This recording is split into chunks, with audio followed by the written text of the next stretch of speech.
All right, we're live. Hey guys, this is Dan here with Fish North Georgia. Tuesday on the water, and I'm here with the big man Ryan right there, as you can see. And for those of you that will be joining us later on, we appreciate you doing this. And for those of you that are going to be watching later uh, on our YouTube channel, definitely we appreciate you guys. It is Tuesday, May 24th. Yes. And so we're back at Lake Lanier. We're putting down at Van's Tavern, which we are now going to affectionately call Van Beasley.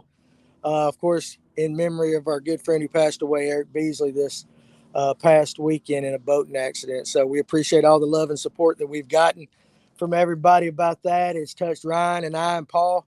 It's touched our hearts and everything like that. So we thought the best thing that we could do to honor the kid is to do what he loved and get back on the lake and go fishing. We're going to see what kind of fish we can get a hold of. And you guys are welcome to go with us for the entire day, we hope. What's up, Brian Baker?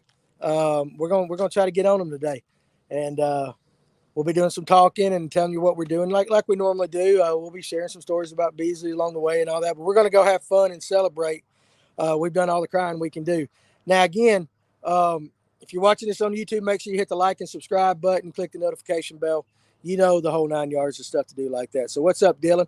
Actually, Dylan, hey, we just met Phil Johnson here at the boat ramp. He's actually pulling out right now. We had a good conversation about you. So um, that's it. I mean, we're getting ready to go. We're going to go catch some of these Lanier spots and see if we can put you on them today. So you guys ride with us. Maybe some largemouth, Ryan says. Um, so anyway, I'm gonna give the camera to Ryan, and I'm gonna go put him in the water, and we'll get doing this. So what's up, Kurt Wehunt? There you go.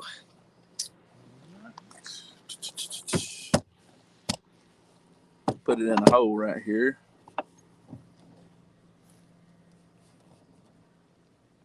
You talk to him.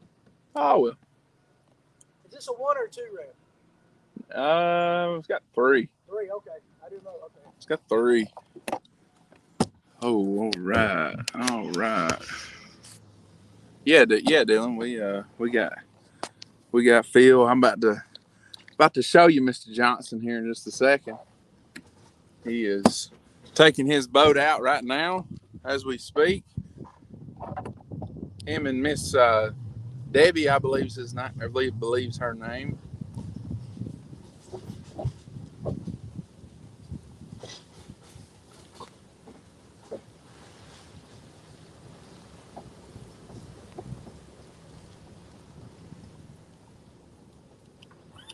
Oh, we got some.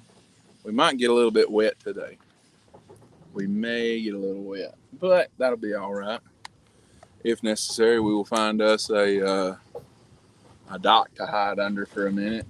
I got a chance of some scattered uh, showers. Looks like it's already trying to. We already got one right above us right now, so it's all good though. Just a little bit of a light rain. There you go, Dylan. There. Dylan said hello. There he is, right there.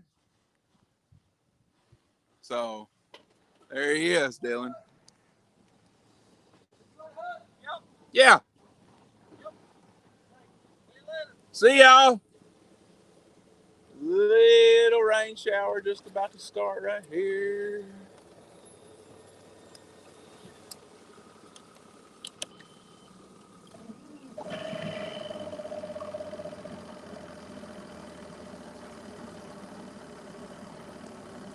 Pull down too far. He got.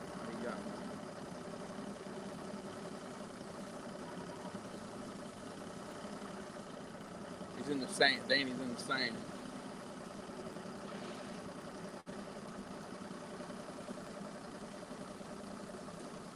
When it is, we do have a little pop up shower here. Hold on one second while I adjust this. Just a hair.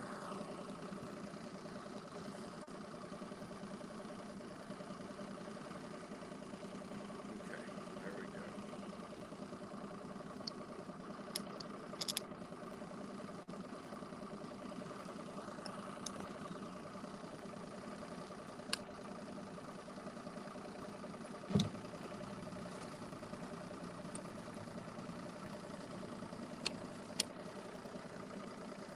This little rain shower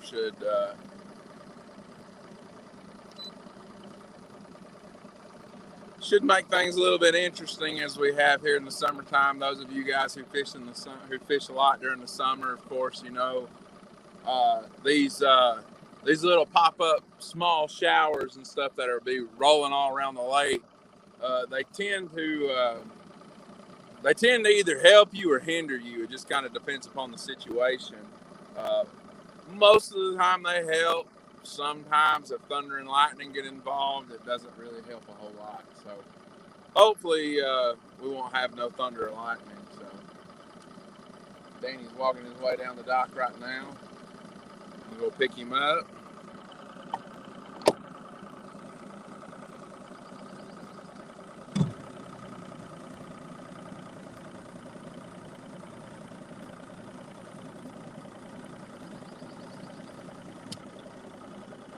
Thing you got in that sand? Huh?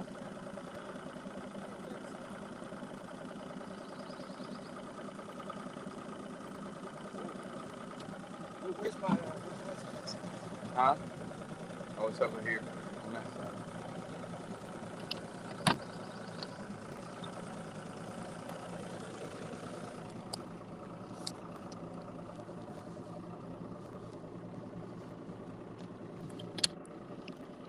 That's the only one you got? No, those are the.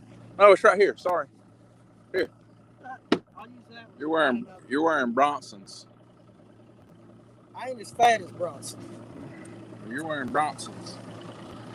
You go ahead and go stick that in the hole back there too. You gonna make a long run? Or? No, we're not going very far enough. All right, guys. Let's see what we can get into.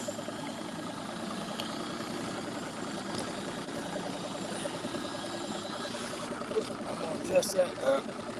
There we go.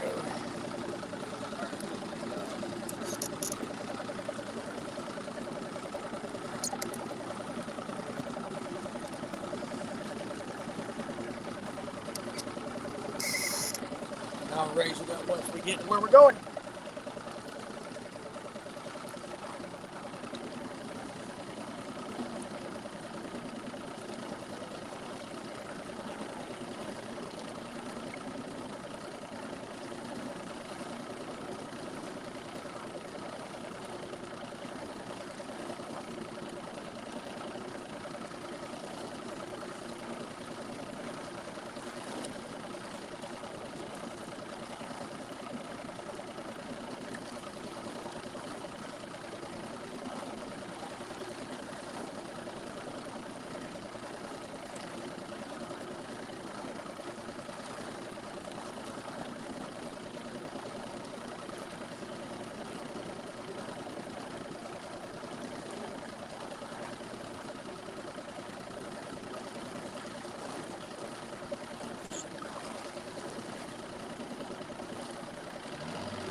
Well, that was a long ride, but Huh?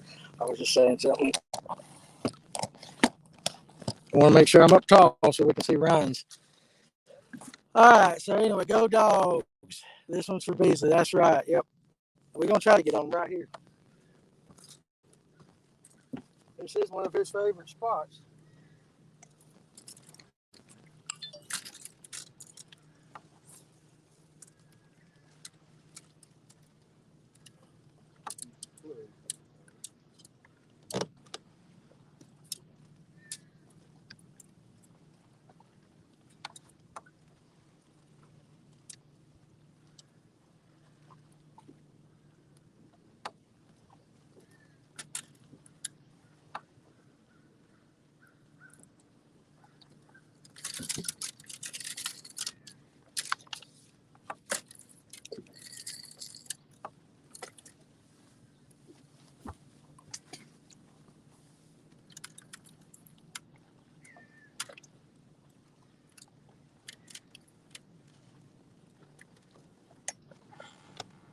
We don't have a whole lot of wind now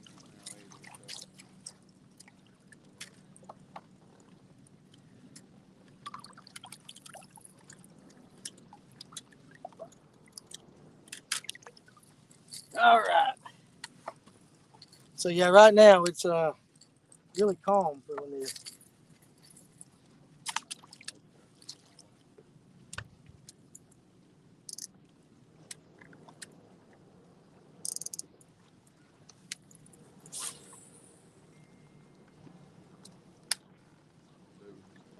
Do a little bit of what we did Sunday. Have a pretty good finish. Pretty decent little bag Sunday.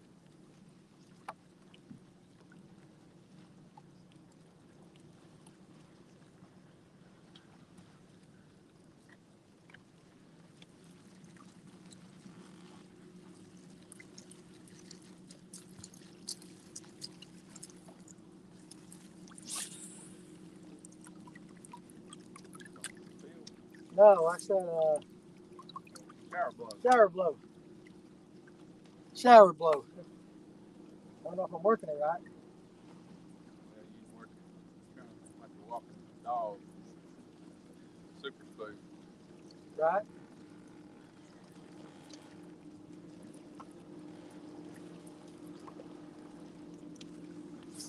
I'll try to keep up with the comments. Let's see. Dylan first. First one to backlash something. Still got a pretty good glare on the camera there, buddy. So, Huh? got a pretty good glare on the camera. I couldn't read it.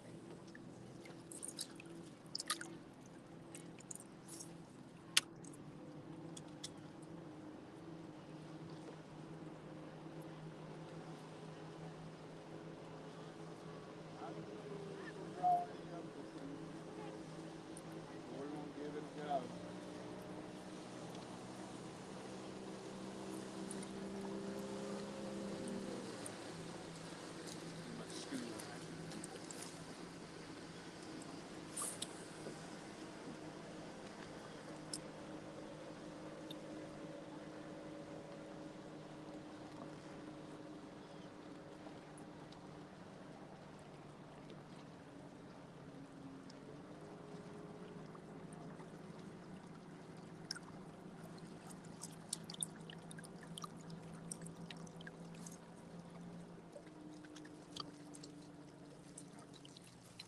Fan cast around these couple brush piles around there right out here along this little. This is basically it's a ridge that comes out.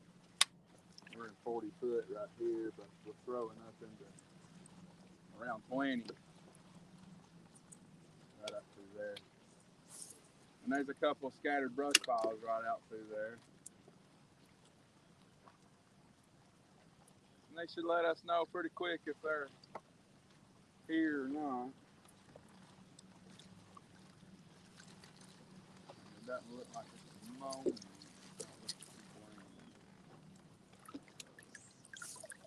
One more cast.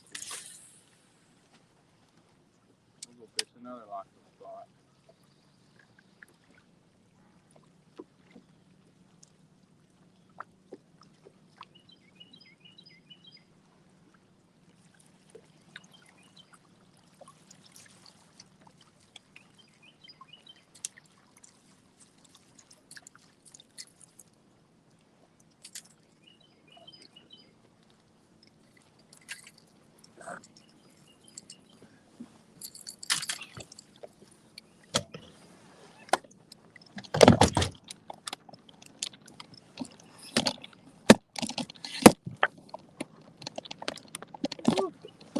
All right.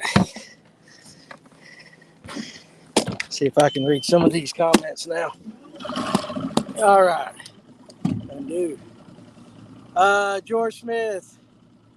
Good afternoon, everybody. My favorite afternoon commute is a little somber today. Yeah, buddy, it is. It is for all of us, but after back this up. After thinking about it last night, we all did our crying, we did our, what it is we do. I hit Ryan up and I said, you know what? He'd go fishing. And Ryan was like, yeah, absolutely. So we thought this was the best thing we can do. So it is sad, but now it's time to move on towards celebrating it a little bit. Or celebrating him, if you know what I mean. So. Huh? Sure. For sure, yeah. So it's a beautiful day out here on the lake.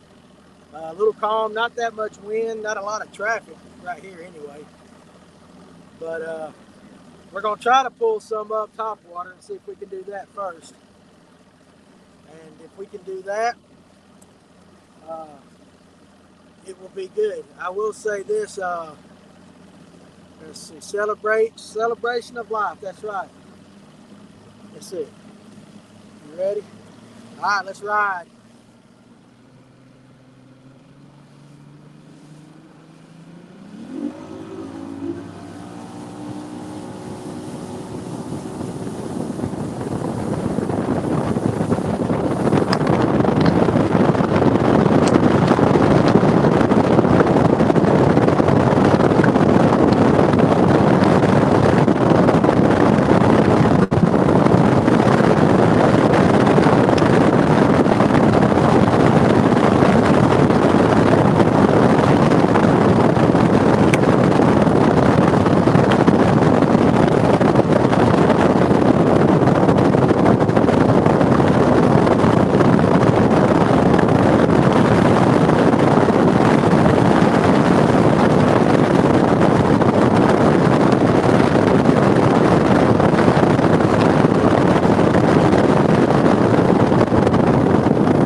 Spot two.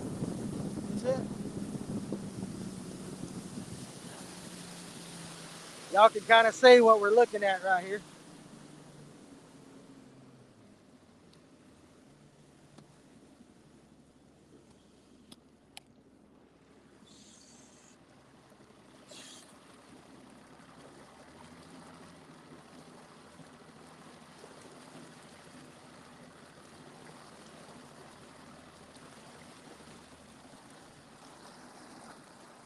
And also, while I've got everybody too, we need to take, if we're celebrating life, celebrate the fact that Ryan is a daddy now of a beautiful baby girl named Mallory.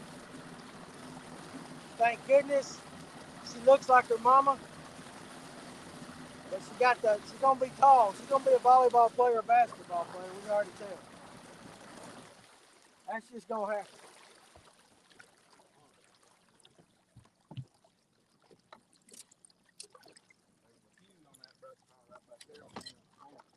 Where? There's a few right behind there on that brush pile right behind that point. On the bottom? No, they were suspended on the brush. Well, let's see if I can do something with them. But we're proud of Ryan and his wife, Melinda. More proud of Melinda. She did all the work.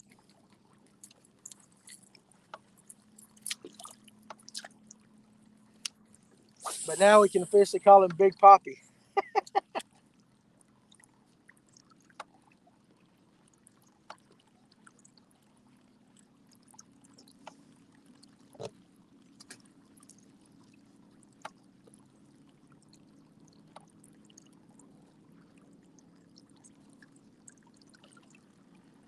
I got foul hooked on mine.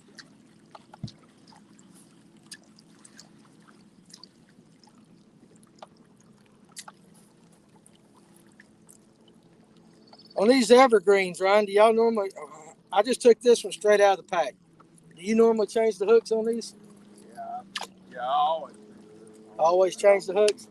There's not many that don't. There's not many that come that don't need the hook changed.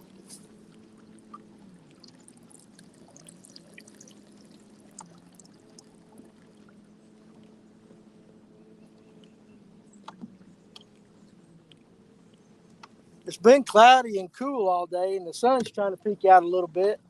Trying to make it warmer. And it is warming up just a tad for sure. Nothing come up on that one. Let me see. Kevin, happy you guys get out and fished. Eric would have wanted that. That's right. Talk louder, Ron said. He'll try to turn around. He's been off the boat for a week or two. He's out of practice. He's Sunday. Well, not with the camera. No, not with the camera. Wish they did have a camera. But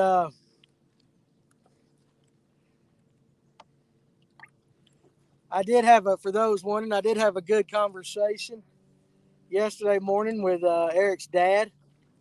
And, of course, the obvious, he's hurting. Him and his mom are hurting. But, he was one of the things he said to me that really stuck with me was, Eric was doing what he loved to do right up until the end. And so that was just, that was important to him that, he couldn't have pulled him off that water if he wanted to. So, that's when a father can say that, and understand that and take some relief in that, that's a good thing, so,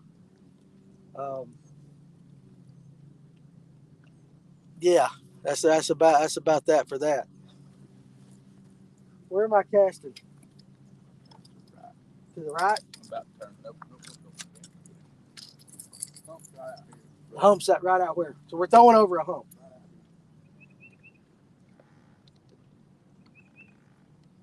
Look back there, you can see where it's coming up. Yeah, starting to.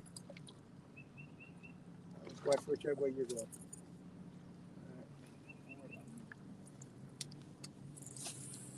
You're going to the bottom, ain't you? Or you're going down.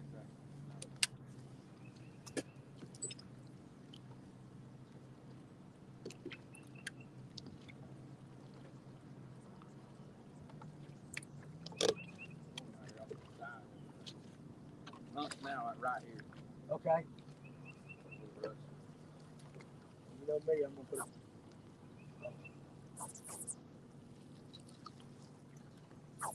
So if you can tell, Ryan is throwing a jigging spoon, or not a flutter spoon.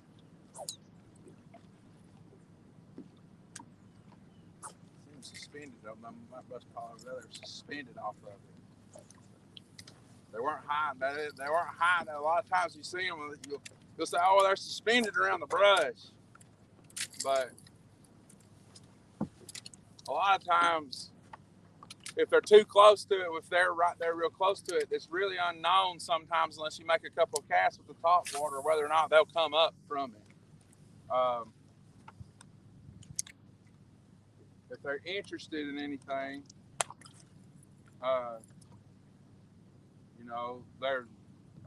they may come up on your first couple of casts or whatever, your first cast over it. But for the most part, it's just trial and error until you figure out what exactly out here, where exactly they want. It's not today is not the most ideal conditions to come out here and say, I'm going to come out here and in the afternoon and I'm going to throw top water. Certainly there's a bite in the morning.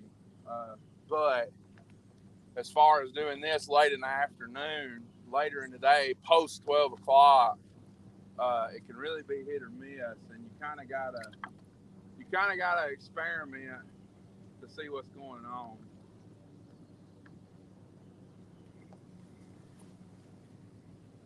Where are we in relation to the hump now?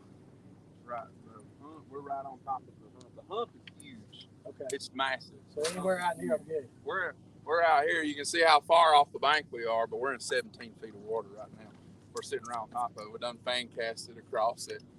Okay. There's a couple of brush piles right out here, over to the left. I almost got hung in one right there, but now we have a few literally right underneath the boat, and they're on the bottom.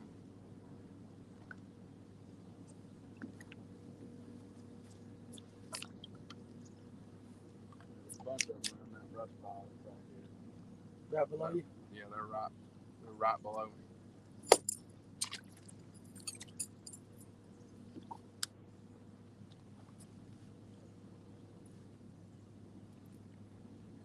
So if we had LJ, he'd be dropping. If we had Beasley, he'd be dropping. Beasley be dropping. Beasley be dropping. Oops.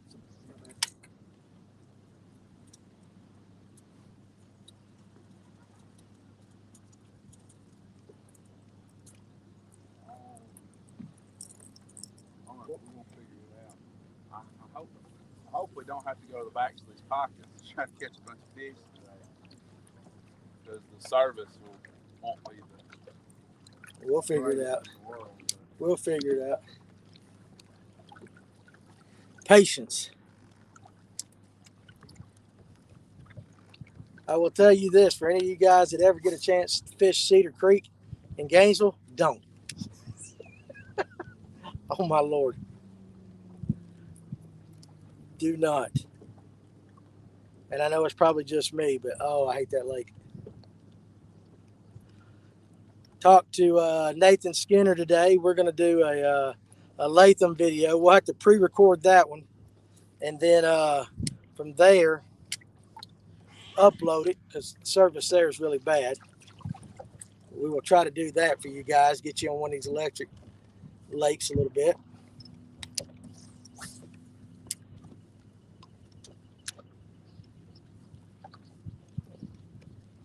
Felt the brush there or a rock. Huh? I said I felt brush there or a rock.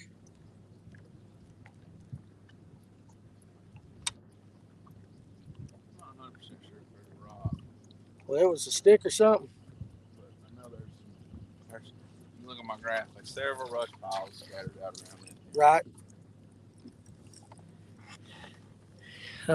What's up, Tim White? I'm trying my best to see.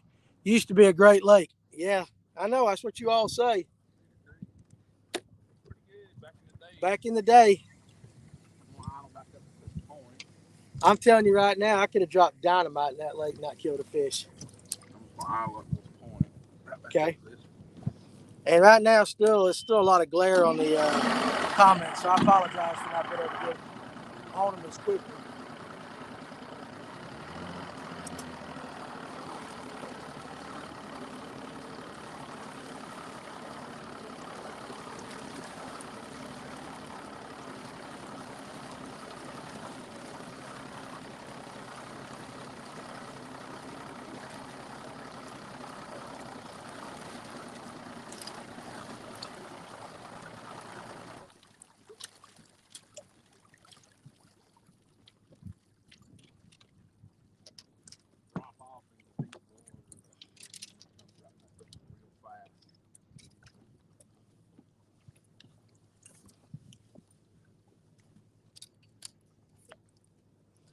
Tim, you said something the other day when I was fishing with Kaz last week about living the dream, and that stuck with me the rest of the day. You know, you're right. You're absolutely right. Getting to fish with everybody and stuff like that, I thought about that, and I don't know that you could have made a more true statement. Good Lord. That's all timber. That's all timber? Yeah. Ain't no fish in it? I mean, there are always fish around timber.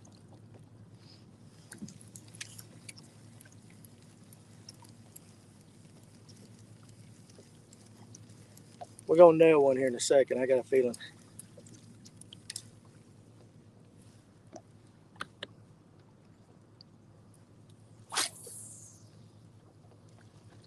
Slow and sink.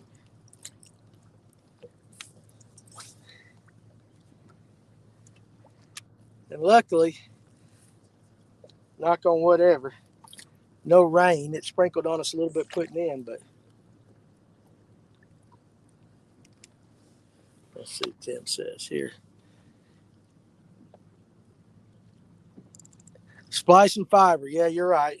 It is. I'm going to count my blessings on that. But I did heat and air for 20-something years. I've done my manual work.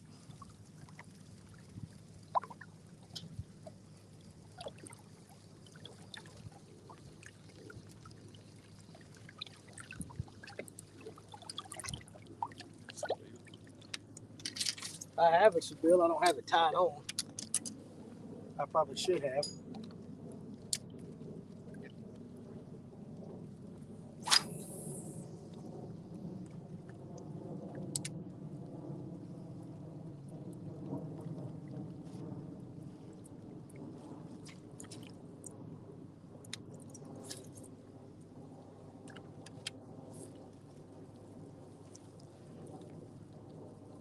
What's up, Justin? What time y'all gonna be there till tonight? I mean, 7:38, 8:30, depends on how the fish are biting. We're just enjoying fishing right now. Ryan's still trying to call them up, and I went to the bottom. So we'll see what starts working. I'm hoping to see this thing get blowed up on. Zero luck Sunday. No luck Sunday, top water? Except on buzz bait. Horny toad. Now, I tried throwing that horny toad on, We had 2 over 4 on a horny toad Sunday. but they were largemouth. Yeah, we had a limited largemouth Sunday. Yeah, that was it. Spots were not happening. And everyone who fished for spots Sunday in that tournament, they all said the same thing. They were not chasing anything. Why you reckon that is? Really don't know.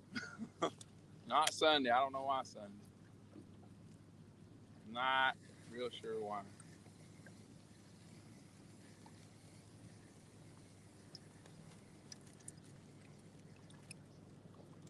So you're throwing out over what?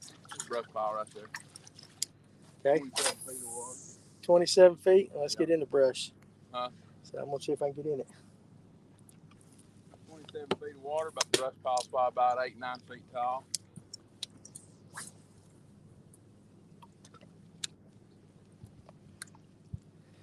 And also, for those of you wondering about benefits and stuff for Eric and his family, there will be some. We're giving them a little time, of course, to process everything that's going on, but there will be several. There'll be a kayak one, there'll be an electric only one, there'll be a couple of big lake ones. So we're definitely going to do our part to try to help the family out when the time is right.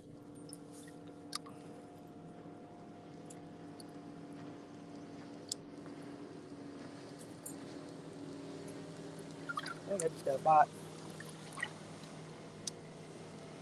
If I did, it wasn't a big one. Like a nip.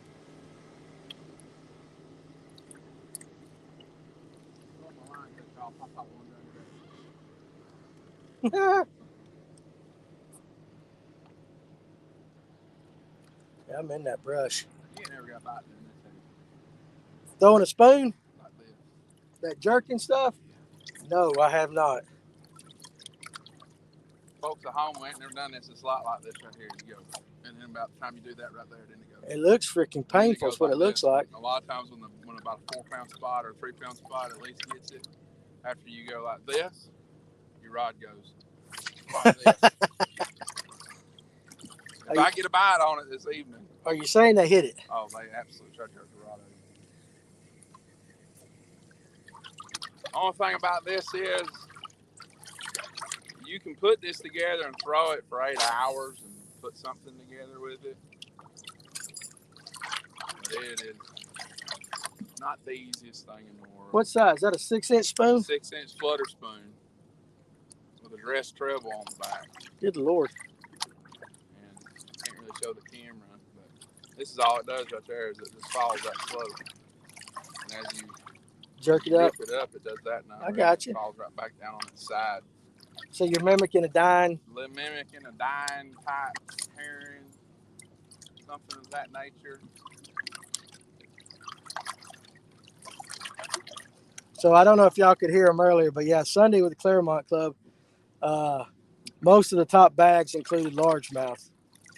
And the spots were not as cooperative as the largemouth were on Sunday. As the spots were not as cooperative as the largemouth.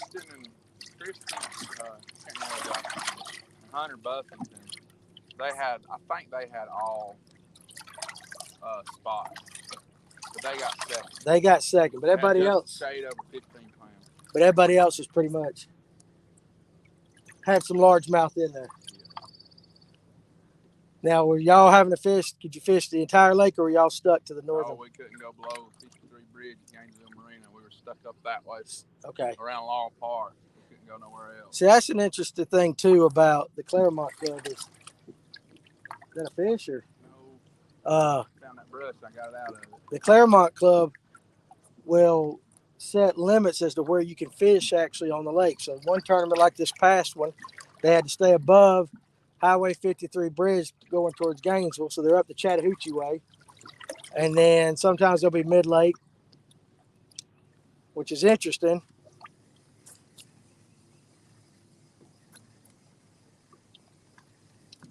Because I guess that means that you have to be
All right, so we're back. Hey, guess what we just learned? Uh, when it's sunny, these things get hot and it shuts down. So our bad. We're back. Hey, guess what? Yeah. So what we've done now is we decided to move to the back of a pocket. So sorry about that, you guys. I appreciate y'all hanging with us. Question I'll answer. Yeah. Flutter spoons. Flutter spoons. Turn around, look at me. Flutter spoons. The question was made about fluttered spoons. I pretty much primarily only throw a solid white one or a chrome one. I never throw one without a dress treble. And I'll throw anywhere from a big 6-inch one all the way down to like a 3-inch one. The Georgia blade ones are pretty good. Okay, so there you go. All right. And we sell those at the store. We do sell those at Fish North Georgia. All right, so let's try this again. Maybe it won't overheat this time. So maybe not. Yeah. Hey, listen, we're balling on a budget, people. Yeah, because it was hot last week up at Chattooga. Yeah. All right, so anyway, as you can see, we're back in a pocket now with boat docks.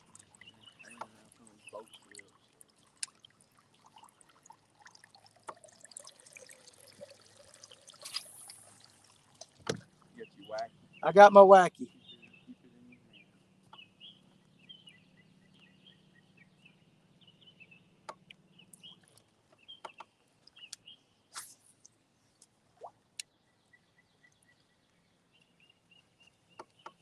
Might even try to skip some today.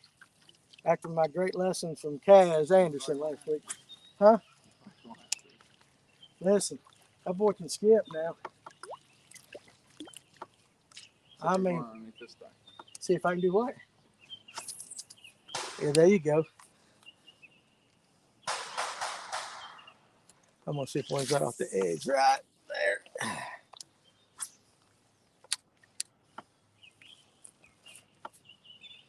So anyway, I will say this too. Lake Lanier will spoil you when it comes to the size of the spots and stuff like that, for sure. Now, that largemouth that Kaz caught was really nice. It was a good one. But Kaz is watching. Great catch, man. Great catch on that. But the spots were not Lake Lanier spots. Nowhere is like. The only comparison might be and is getting there is Hartwell. Hartwell is getting there.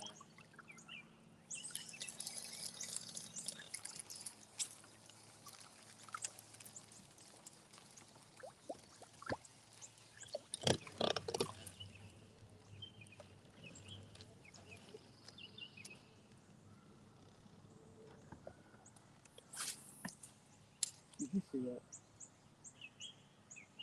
What? What did you do? Oh, goodness. But no, hold on to that. Hold on to that.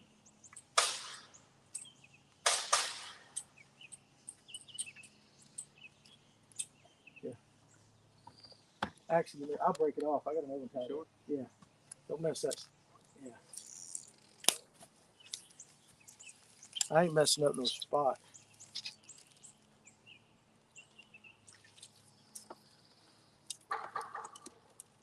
I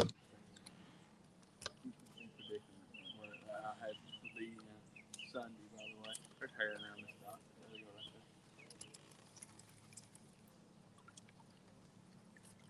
You come out this weekend. I know it's Memorial Day weekend. I personally won't be out here. You come out this weekend, and the main lake is just insane. Anyway, because the whole lake will be stupid. There's a lot of bait. There's a lot of brim. There's a lot of herring still around a lot of these boat docks and stuff in the back of the pocket.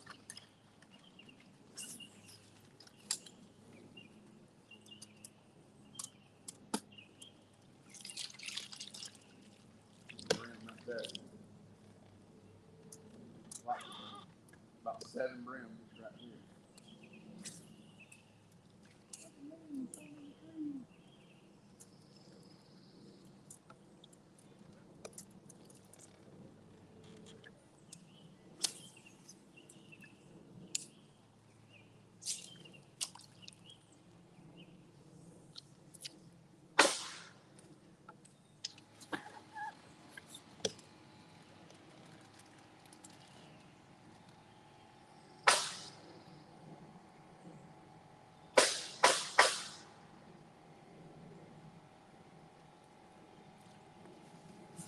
All right, well, we're back here and I can read a little bit. Let me see. Cofield's Customs, put the fluke on. I might do that again. The brim coming. I might do Look that. at him. He got my dad gummit. The brim got you? Dad gummit. He comes shooting out from underneath that dock like he was the biggest thing in this lake, and he bit my tail off. Or bit my leg off. That's a good thing. Pockets for the brim. So just right and being aggressive.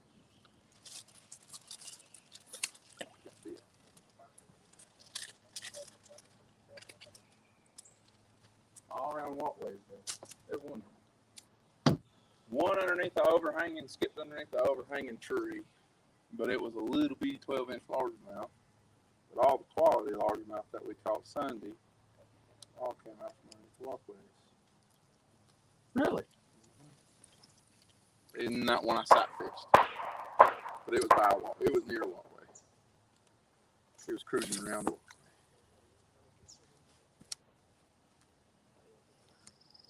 I'm sure if anybody caught that comment about me sight fishing for one, they're gonna think it was a bed fish, and it was not a bed fish. No, he actually was talking about sight fishing, Sight fishing. seeing the bass cruising. So, Georgia Dogs, if I fish right, I'd have to unplug his trolling motor. Yeah, now he's quick. Huh? He's quick. Do what? That's a nail gun in the background, yeah. He'd have to unplug his trolling motor. Listen, if you think he was fast, boy, Kaz was flying the other night. And for a finesse guy like me, it gets tough, but you learn, you just hit your spots and you catch whatever down there. But I'm here watching just like you guys are.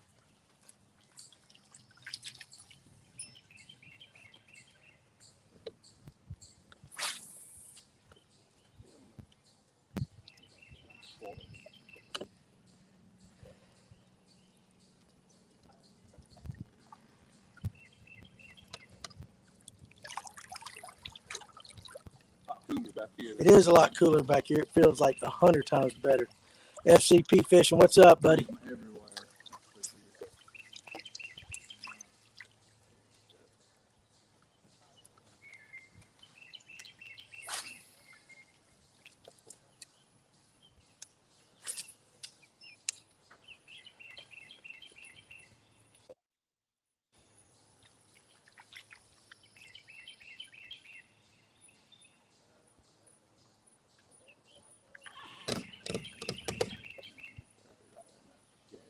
I see one right under that shade. That's that brim. I see the brim. The brim. I even got my shirt on today. The brim I coming. put it on this morning. The brim coming. Well, he's almost there. Look, it's coming. I see Look, the brim. It's coming. It's coming. If nothing else, we're going to see if we can get some brim on a horny toad. They are.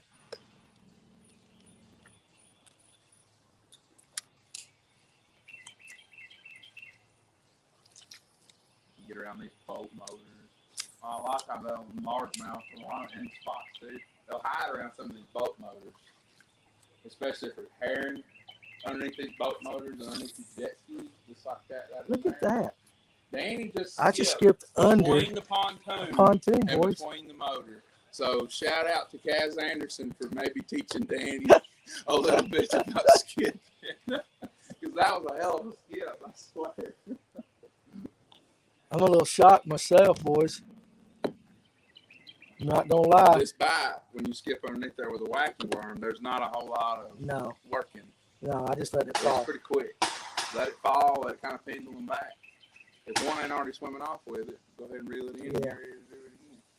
Somewhere else. There you go. So there's your little lesson. If I try to replicate that again, I got to be something on that tree back there.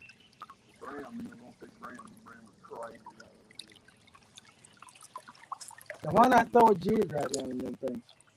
Why not throw a jig on that damn tree? You can. I'm just asking. My personal the way I do. If I'm gonna skip over them with a tree,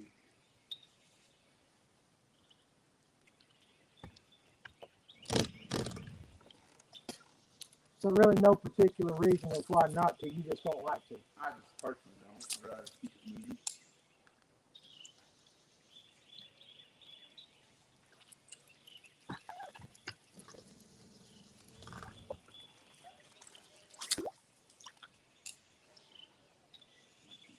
Try to skip when you're skipping shoreline structure, whether you're skipping a jig, whether you're, mix it in. Sometimes you can get a reaction bite from a bass that's cruising down the bank that you can't see. It's cruising down the bank.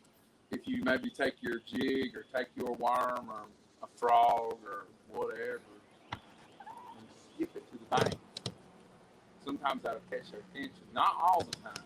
Right. You kind of gotta let them tell you what they want. Sometimes you gotta cast it to the bank.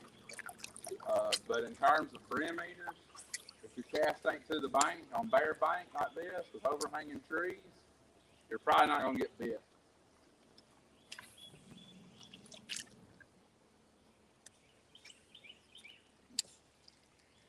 That's not what I wanted.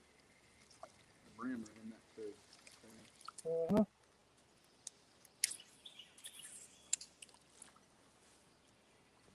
Let me see.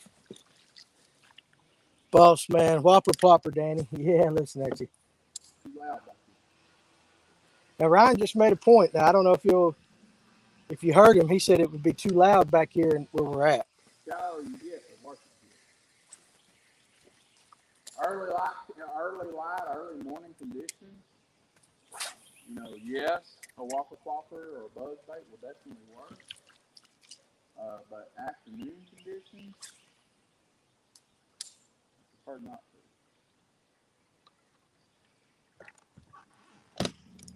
What am I on? Bring them everywhere. Put it back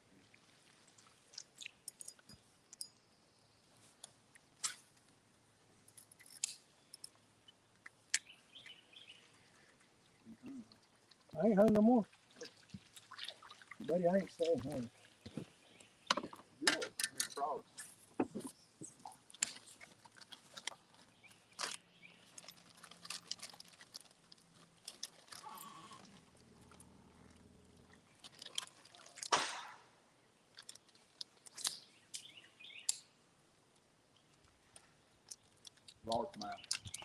Large mouth.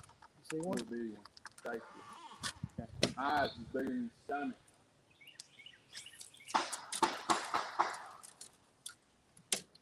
About 9 inches long.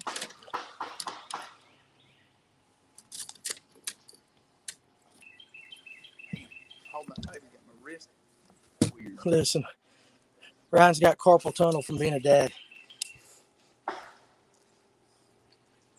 I want to go back and look at that tree when I'm about to do it. My wrist seized up for a second. Oh! The whole water. Look, there how large mouth is up there. Little large.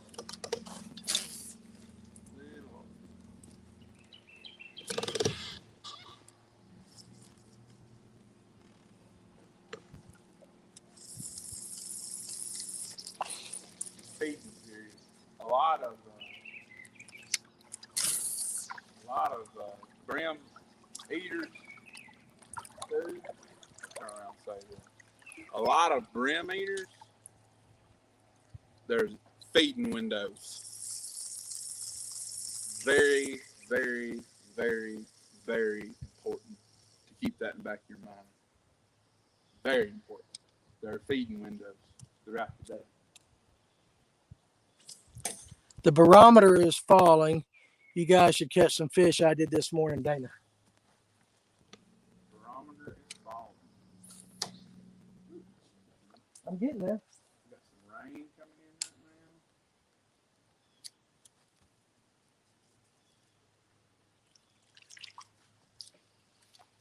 now. Rain.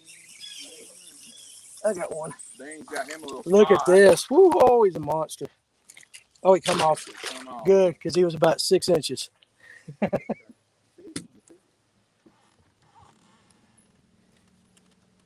Well, he was swimming it at me. I never really got the hook in him. Well, that was what I was talking about. When you skip a worm or something underneath these docks, Not a whole lot of, you ain't got to do a whole lot. Don't overcomplicate. Don't overcomplicate it at all. I'm going to have up to 10 minutes or a 5-minute shower.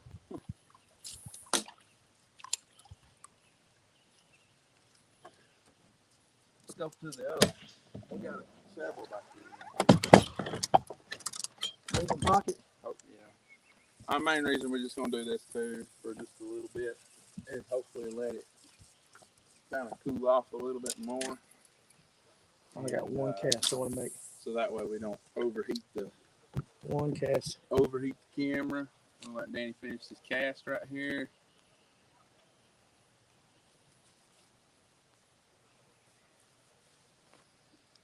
So don't count if you don't touch it, right? Huh? You don't. That big? Yeah. Well, let me count. Fish is a fish. Hookup is a hookup. Okay, so that's how we're doing it today. Hookup is a hookup. Okay, so one hookup. The only reason he come off is because he was this big. That's exactly right. All right. You don't got We're not going that far? All right, good. So you guys.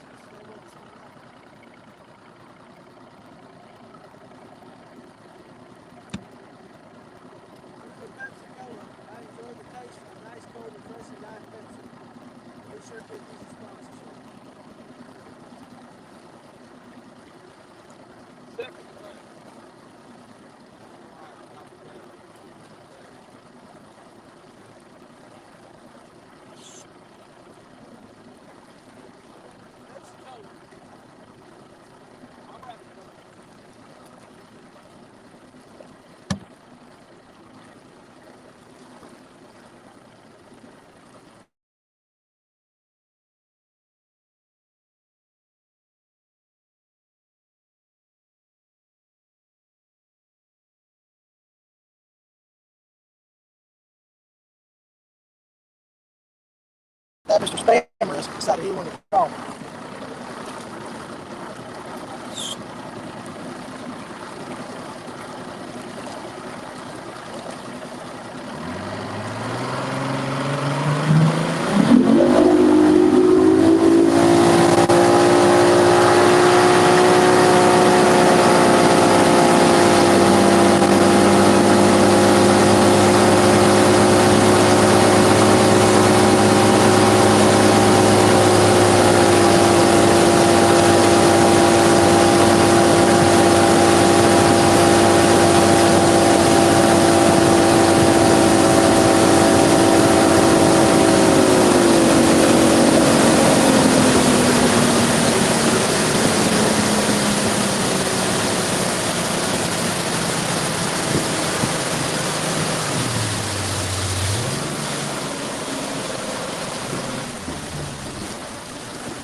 All right.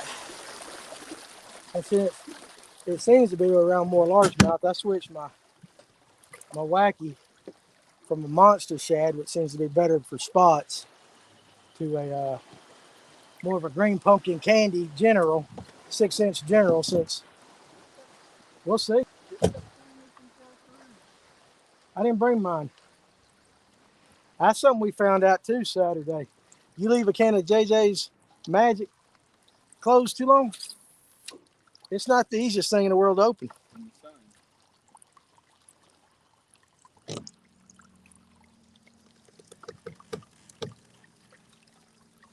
Get in and bust them.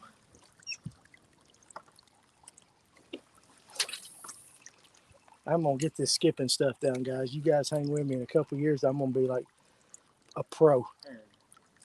Herring. So that's 2 docks we've seen herring on.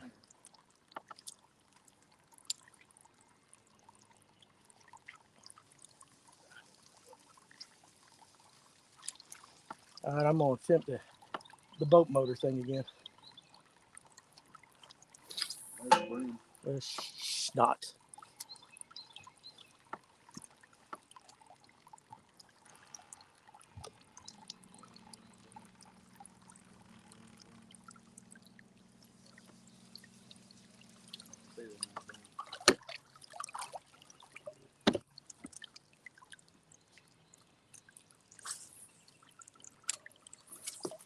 The brim coming.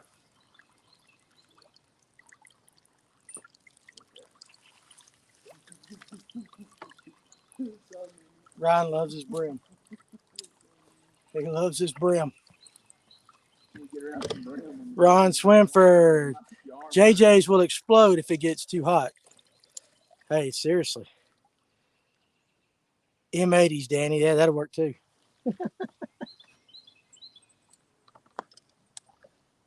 Go ahead.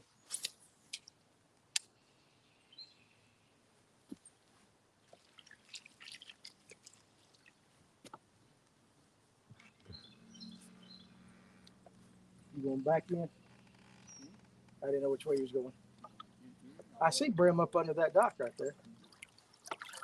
They're everywhere. When you fish like this for as long as I have, you know from one end of the lake to the other, where, what creeks and what pockets the brim always stay in. The brim is crazy.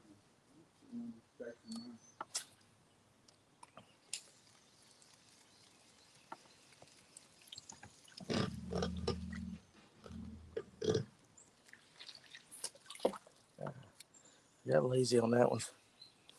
Got lazy on that one. And there's the dog.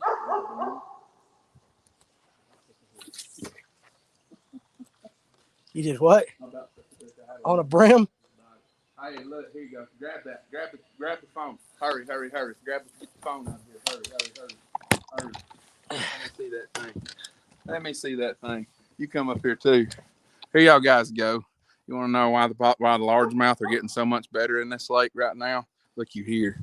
Good Lord have mercy. That is all fry. That is all fry right there. Y'all can see them. I can see them out there towards the sun if you raise it up a little bit. Yeah. There you go. Y'all can see the fry is all right there. There you go. There you go. I hope y'all could see that. If you couldn't, it was a big ball of fry.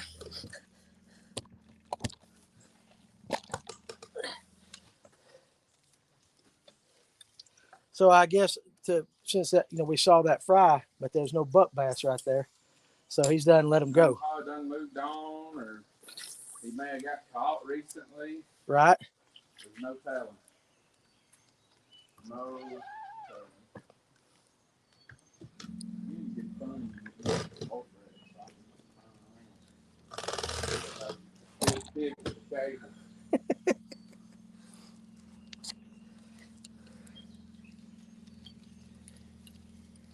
Yeah. Got pretty good at moving a 21-foot boat in and around some of the docks.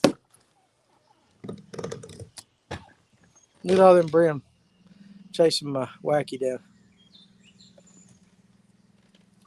Look, man, look at the herring around the motor. Look, them herring are this long. Yeah, I see it. There's brim and herring right around them. All herring. It's not shad, it's herring. So we got herring on a motor. We got a little bitty bass right here just cruising around along this dock. Any minute now we should find one. Any cash to be one of some decent size. Here, for too long. It's not. Go ahead. There's no wrong cast with these things.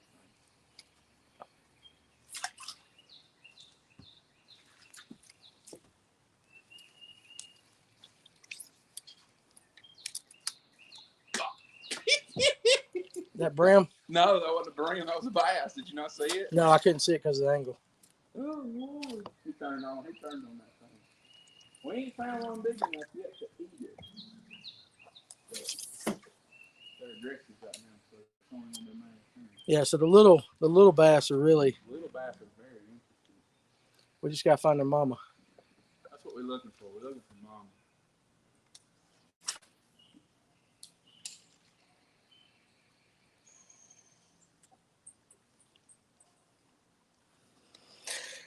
So Kurt, we hunt. Let's see. If you're seeing herring around docks, don't be scared to pitch that flutter spoon in there. Hey, that's a possibility. Possibility, I've done it.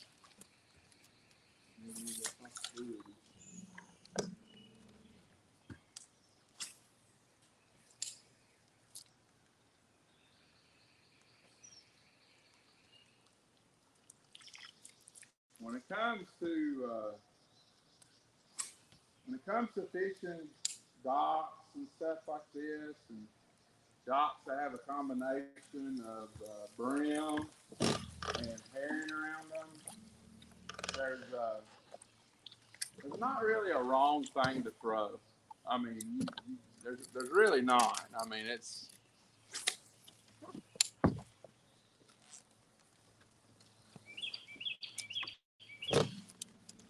I mean, throw uh, you can throw wacky worms.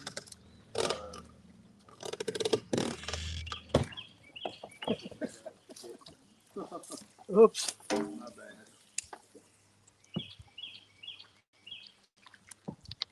Why not first time?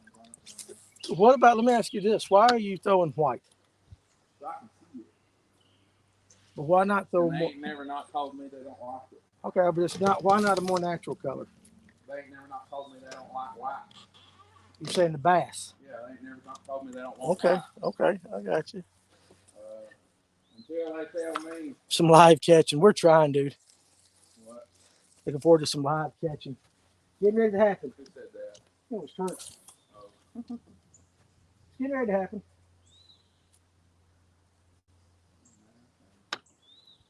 This kind of fishing is not. The fast and furious fishing. Look how brim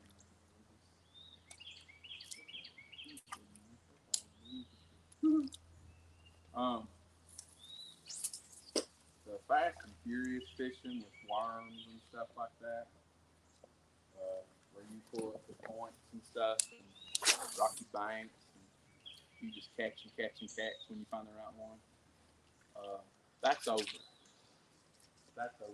So you're saying all the fast and furious fishing right now on Lanier is slowing down? Yeah.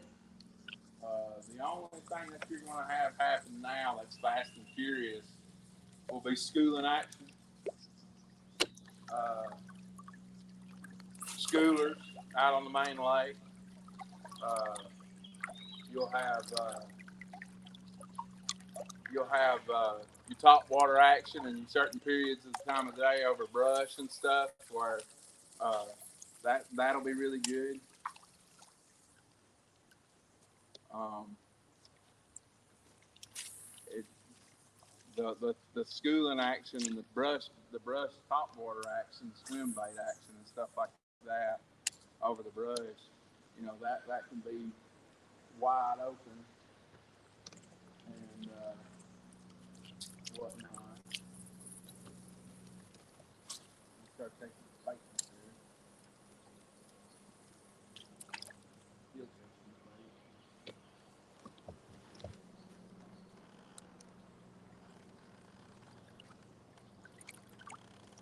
Harley Cofield said something about a fluke.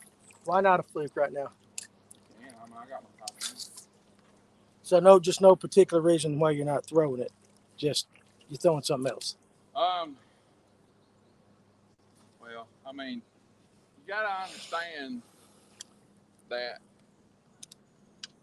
I I'm hard headed. He's old school, hard headed. I'm pretty hard headed. Um, I like to throw what I have confidence in. Hey, let me ask this while you're out there. If you were to be wanting to throw a fluke right now, okay, what kind of fluke would you be throwing? Y'all put it in the comments. What color? You have a white pearl? I know that's probably gonna get the most of, but I'm just curious if anybody has any uh, differences. So the county right now, I hooked one 4.5 pound channel cat on the Ned rig. I bet that was fun. That's John. John always seems to catch some daggum catfish. So far we've only got, I hooked one on a Ned rig.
All right, we're back.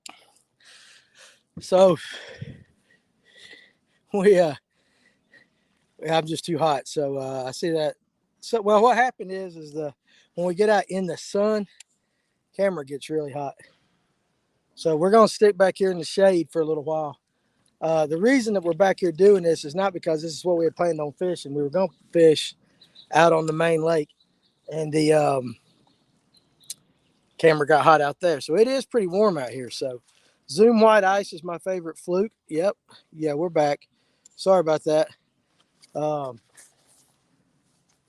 it's just real interesting. We didn't have this problem the other day, but I guess for today, some reason, it's doing that. So we're going to stick back here in the shade, let that sun kind of get off the, let that sun get off the water and get that going there. All right. So, um, yeah, I'm going to catch a fish right here.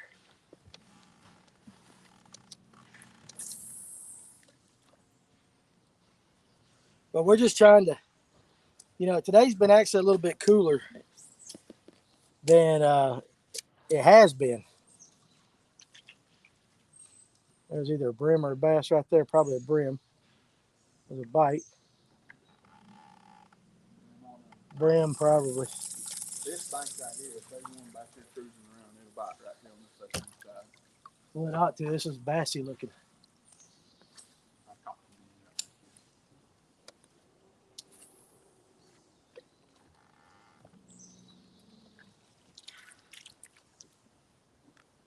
Now, that's what we got into on Chattooga. I mean, on Notley. I keep saying Chattooga Notley the other day. A lot of brim chasing. If you were throwing anything on the bottom, the brim were pecking it. It's that time of year too, right now, where we're doing something like this shallow in the back of these pockets as a way. You may not get a ton of bites, but it's a good way, as y'all saw with calves, it's a good way to get a quality bite to go if you fish tournaments. It's a very good way from now until about the 1st of July, for sure, to get a quality bite for your tournament.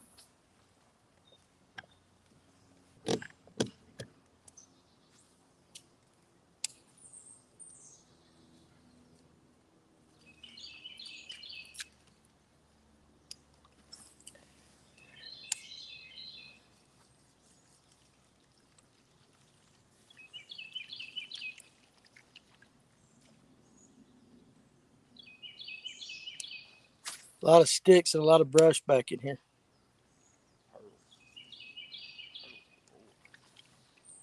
There's a lot of turtles. That's another thing Cedar Creek had, like 5 billion turtles.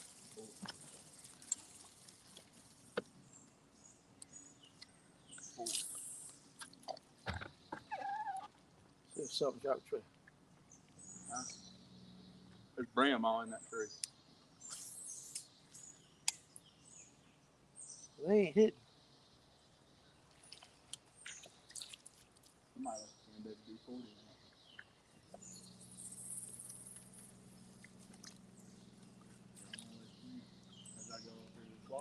Yep. So I'm going to throw inside this dock right here.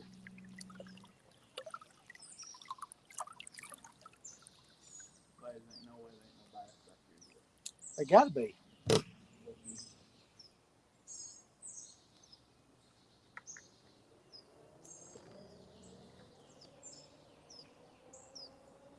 All right, let's see if we can get one right here.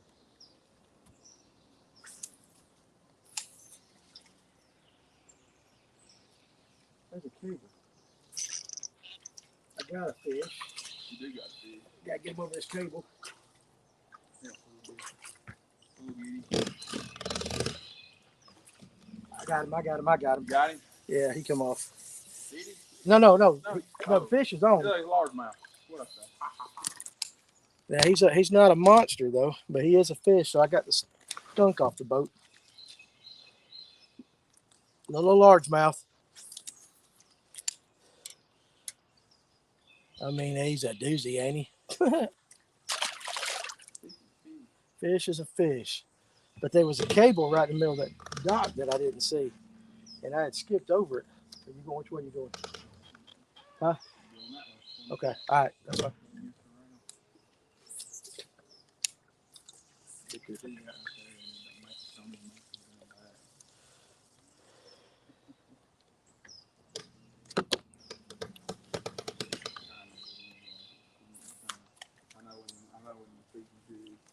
The feeding periods.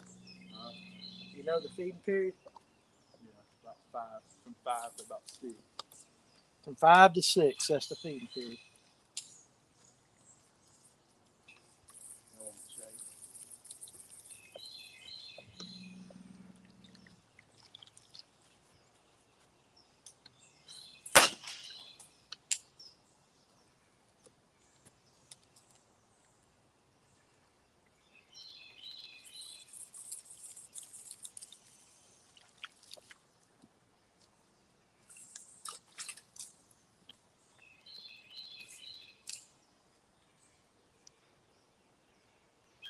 If that little bugger I caught is not what we're looking for. No, we're looking for 1 5.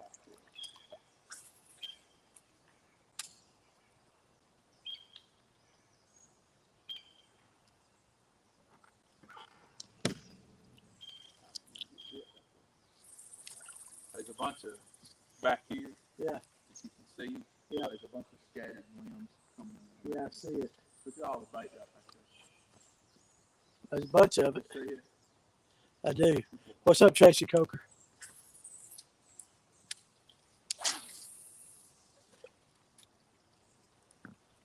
We're having to stay in the back of this pocket right now to let the foam cool off a little bit.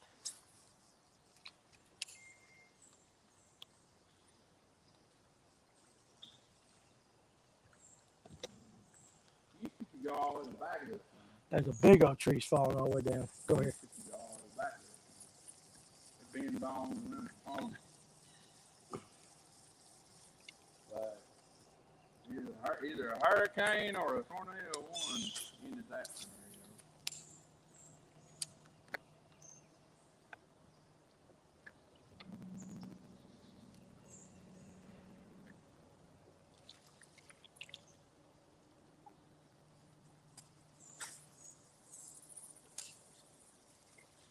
I gotta get clean.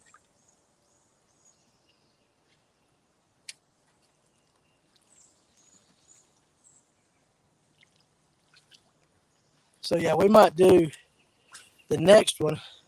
Luke Turner. Hey guys, what's the water temp? What is the water temp? 80.5. 80.5. 80.5. According to what? According to Lawrence.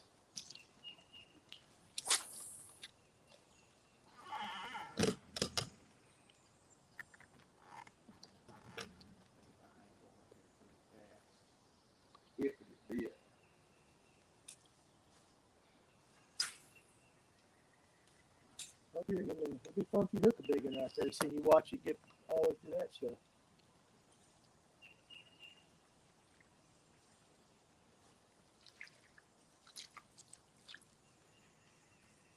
I ain't trying to be Gerald Swindle here, but I will say this.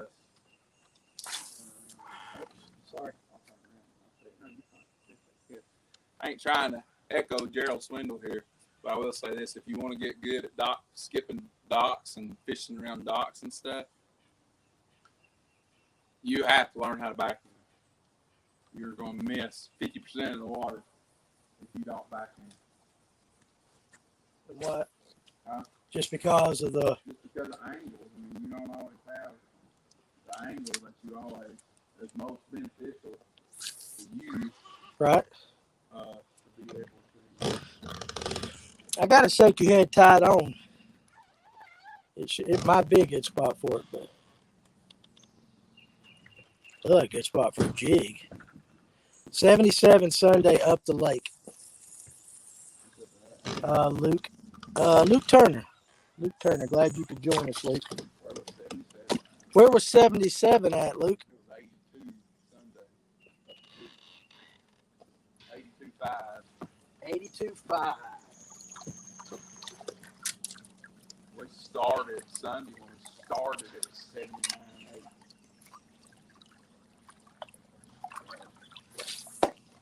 Just curious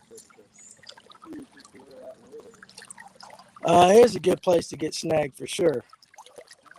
No, that was comment. No, I ain't snagged yet.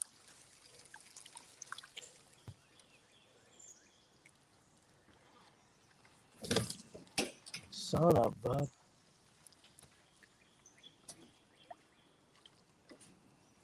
That puppy ain't coming out. Look at that. Jesus, hold my hand. I got it. Yes, sir. Oh. Also, too, again, I'm gonna say Thompson Creek to Toto. I'm also gonna, and you guys be watching in the next couple of days if you're interested in the service arrangements for Eric. They're not set in stone yet, so I'm not going to release them just yet, but it will be one. It looks like it's going to be one evening next week. And I really would love to have as many, and I know it's not on everybody's schedule, but I really would love to have as many of our group that can make it. I just think it would mean the world to Beasley's parents how much he loved you guys, and you know a lot of you guys knew him, and don't throw off your wacky like I just did, but a lot of you guys knew him, and he knew a lot of you even if he never met you.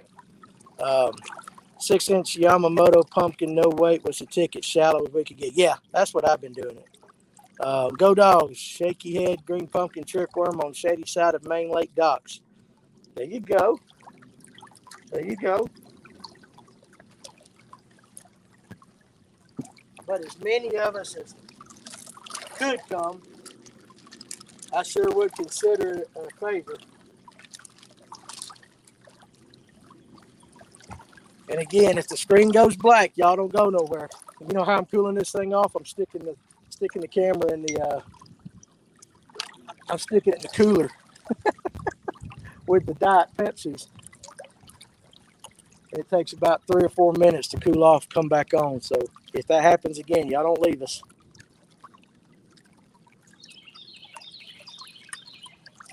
Because we're getting a little more back into that sunshine.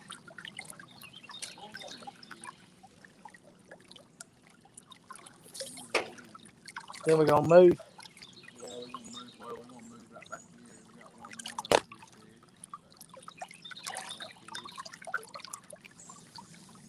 Look, those are grown up. Those are grown largemouth right there.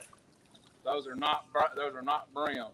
There's about 50 of them right there. Those are largemouth fry. Right. They got that spawned back earlier in the spring and already big enough. Right there. The health of this lake from a spot perspective and now from a largemouth perspective, this place is getting there. It's erupted. It's erupted. What's up, Hutchinson? Oh, Luke come up and met you at the store the other day. Huh? Luke said he come up and met you at the store the other day. You got to be. Oh, yeah. Well, we appreciate your patronage. All right, we're going to move. We're back here fishing back one like on the left where probably anybody and everybody Go to community hole. Nobody ever fishes it. They probably drive right by it. They're like, oh, looks good back there. How far? All right, I'm just going to leave the, I'll get it off.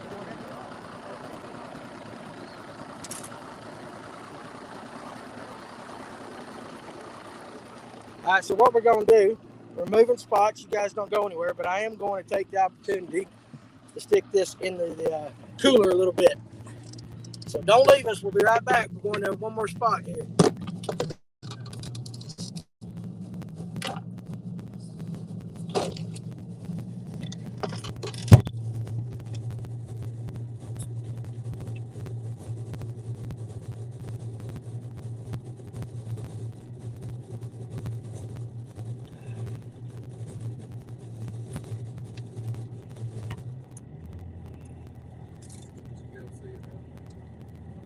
He's there. I think he's gone. So, you think we hold it in the wind hit it and pull it off? Alright. We're gonna set the window cooler off, so let's try this now.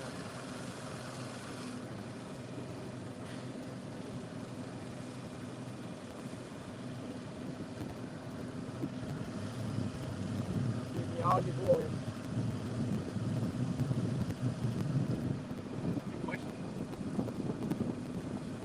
Let's see. George Smith is claustrophobic. Yeah. Oh, look, we're going in now. That's where we're going.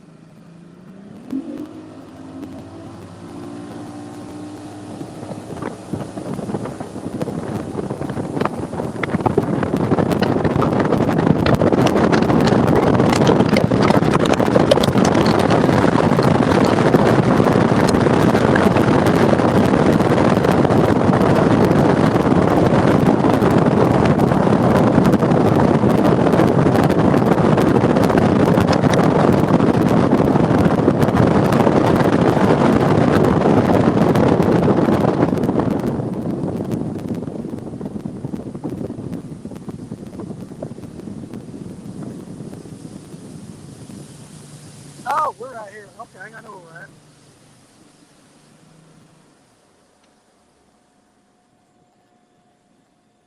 So that is 369 right there.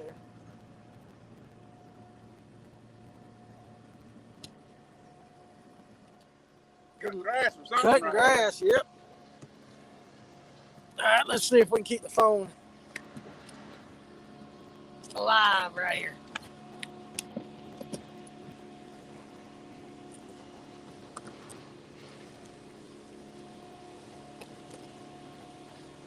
All right, here we go.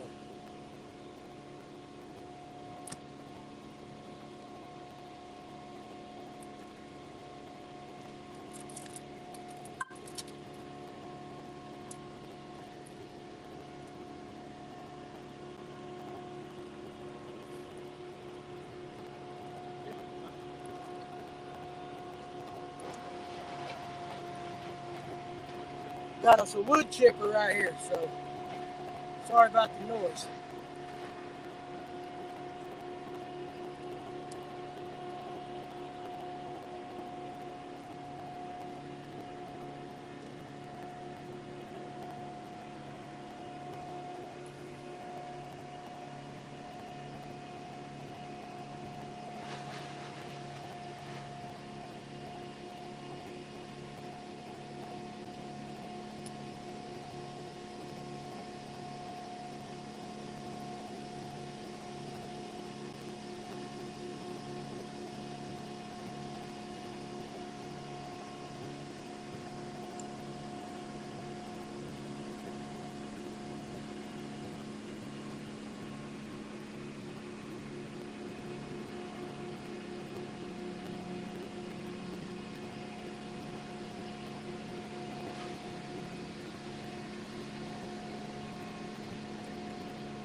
Now we're in Luke Turner's spot.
Hey man, we appreciate you wearing them FNG hats too up north. Hey, he said, don't worry about this spot. Ryan's gonna blast by him at 27 miles an hour. Go dogs. That's funny. Don't worry about it. Don't flash up back. All the fish spots. Hey, he's got his straw. He's looking for that one, baby. He's looking for that one fish.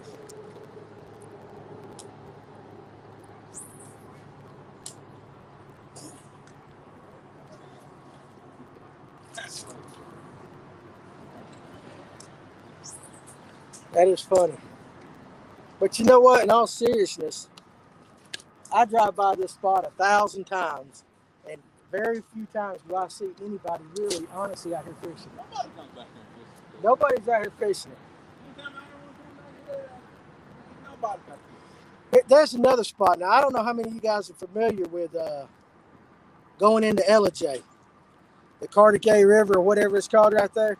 But there's a stretch right before you get into downtown LJ that looks like trout heaven. And I could be completely wrong, but I have never, ever seen a single soul fishing in that place. And it makes no sense to me unless it's private property all around. Nobody can get on it. But if you guys know anything about that, hit me up in the comments. I'd be interested to know why I never see anybody fish there. Huh? Going into LJ. Right, that little stretch out there. Yeah. I never see anybody fishing there.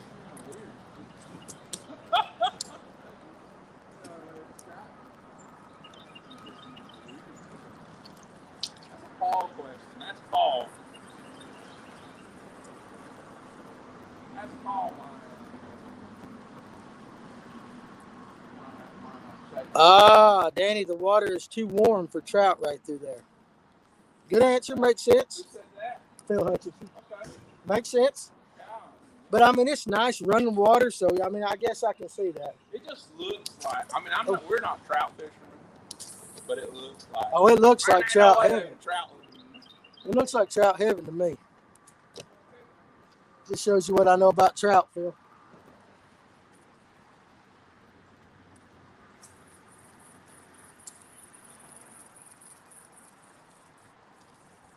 Hey, Phil, while I got you on, let me ask you something.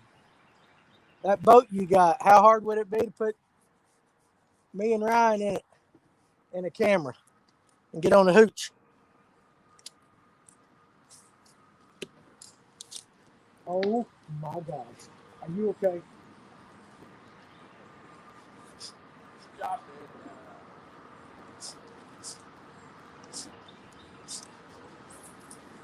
For those of you that just saw, I just pegged him right in the back. I'm so sorry. I know that hurt. I'm gonna have to rub his back. I absolutely just pounded him in the back with a net head. I'm sorry. At least it didn't hook you. I know that's no solace there. He's up there cussing me. Yeah, he is, guys. Hit him again. That was funny. Listen, y'all, he's pissed. He won't say it. He won't say it because he's nice, but I know he's mad on the inside. I know he's mad at me. He can't say nothing. I signed his check. He's mad at me. Huh?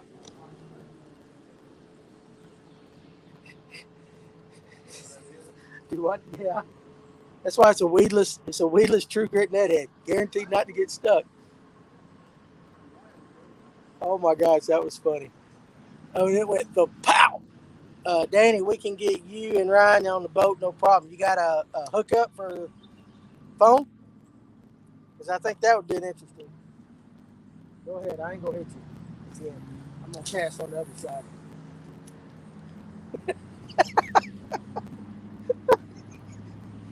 Y'all don't know. Hey, listen, I've had such a shitty last couple of 36 hours. That actually made me feel good. At your expense, so I'm sorry, big guy.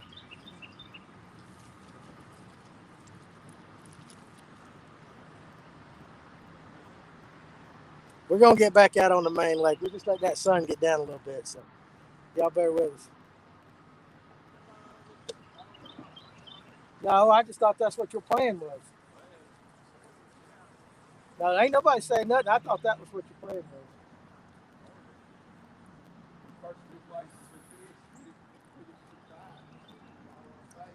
That's cool. But I've never fished right here.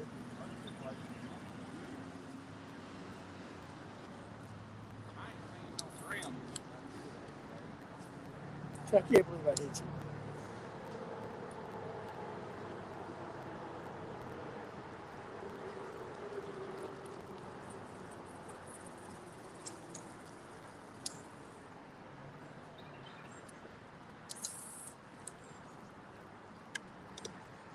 I am really surprised you haven't had a blow up yet, though.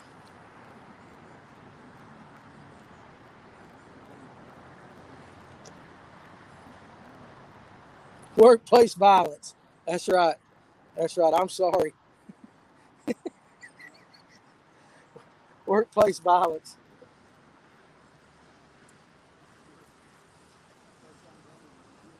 That is the first time I've hit you, though. Yeah, it's the first time I've hit him. Now, listen, the first time I fished with him, it was a night tournament. All right? So Ryan's like, come on, fish this night tournament with me.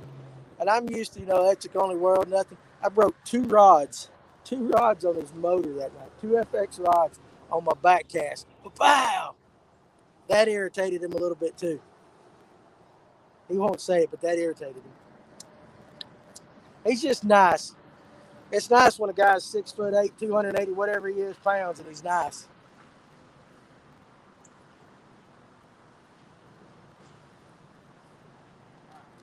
What do you think? Okay.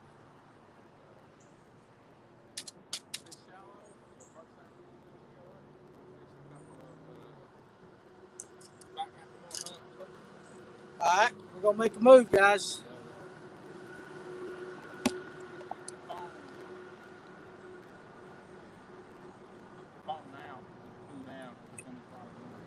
Gonna be quite a run. Yep.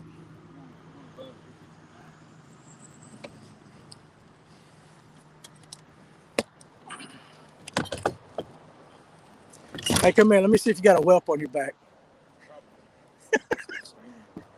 He's hurting. He's hurting.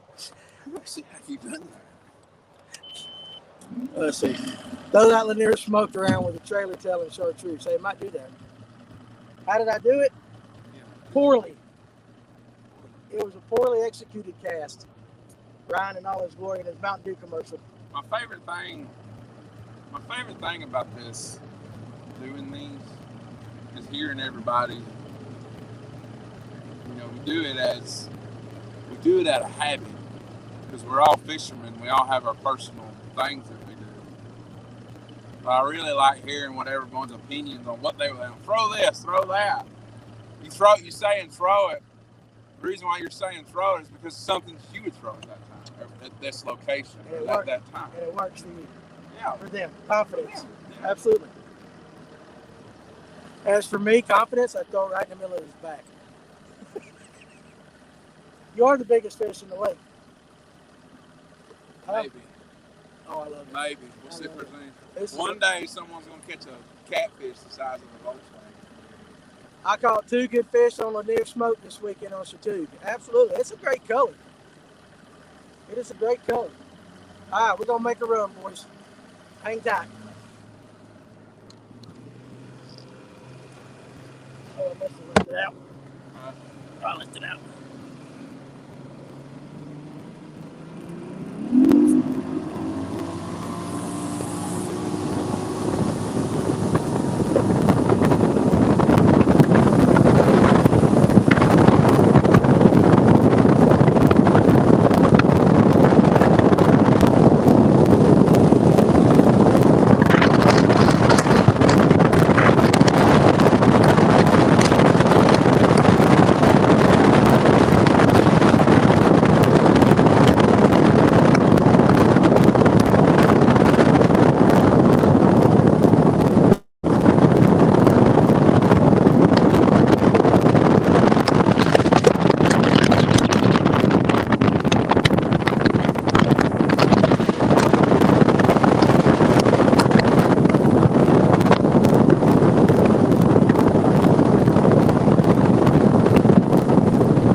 we got.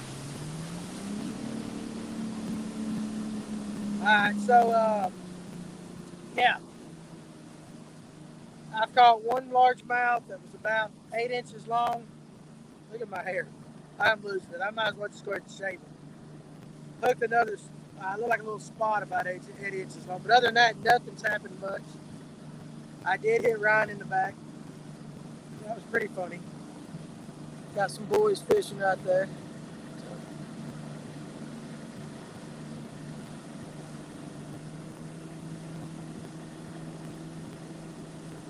But we're getting ready to be on.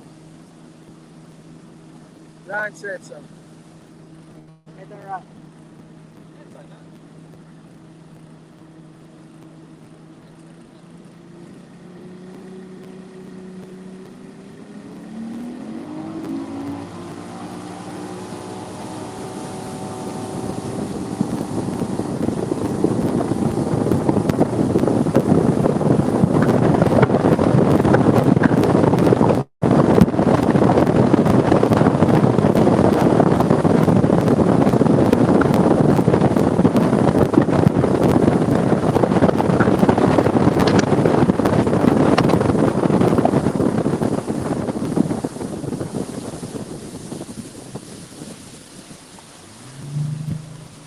All right.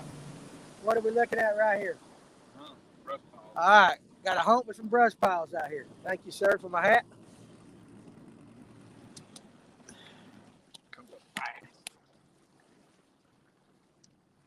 So back out on the main lake.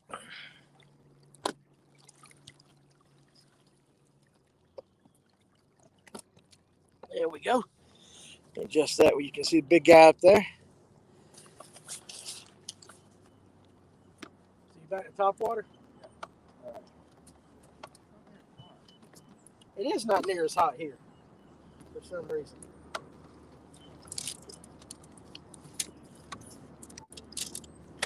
When we said that, there comes the sun. Should have kept our mouth shut. So how does this hump work out here? Just straight in front of the boat, or? Yeah, right out here.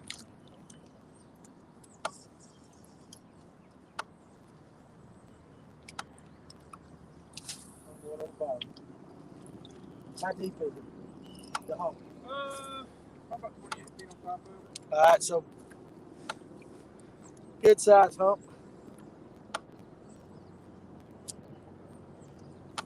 I'll check the. All right, so Ron was the last one, so yeah, so we're good on comments for a second. See if we can pull one off of this hump. Ryan's throwing a Seville, and I'm on the bottom.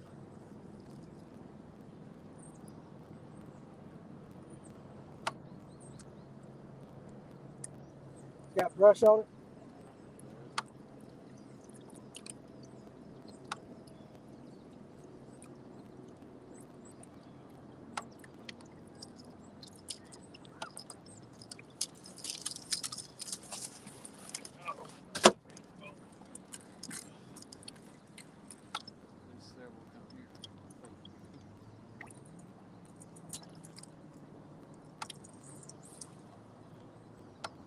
There are treetops right here where we're at. Well, for now, we got a big ball of bait or something underneath us.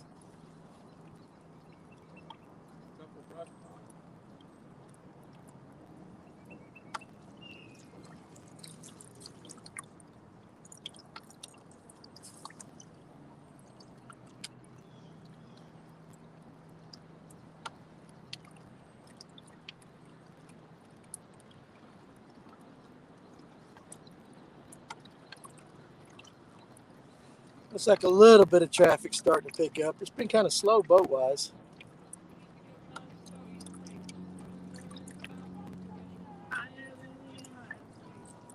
What the hell is he singing? What is that? Oh, that modern music. I don't know. Oh. How that got there? What?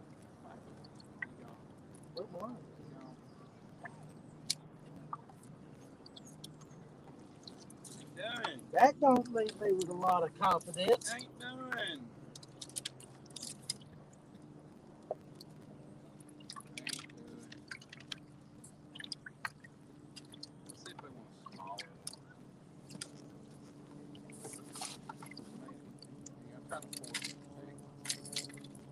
I can throw the bigger ones somewhere.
Tonight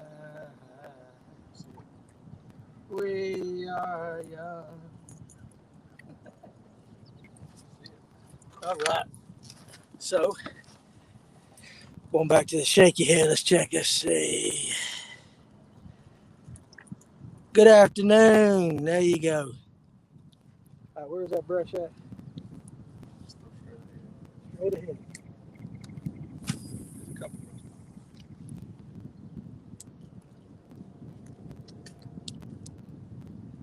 We'll see if we can get some. One thing I've noticed, and Ryan noticed this weekend too, not a lot of topwater like blow-ups, like schooling. Now maybe that's just because it's this afternoon because of the time, but I haven't seen any. Not much going on, and really not a lot of wind. We had it going on there, and then all of a sudden the water temperature just spiked so fast, got so hot so fast.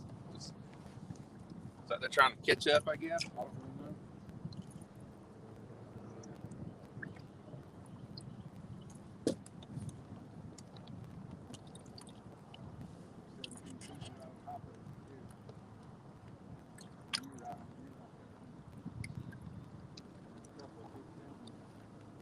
Suspended.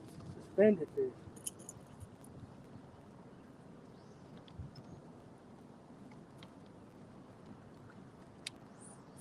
Let me get Wee Hunt's butt out here.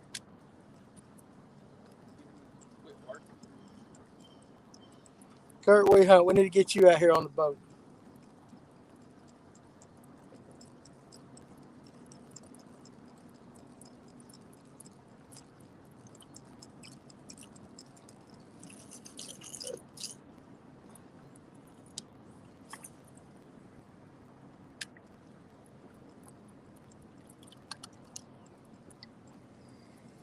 Right now, it's a little dead.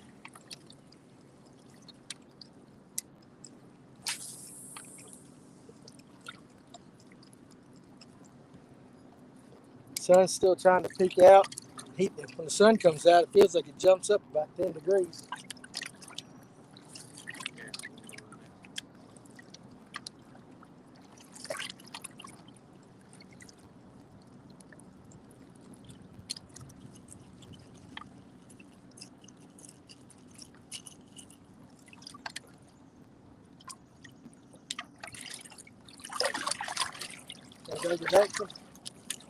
All right, running and gunning.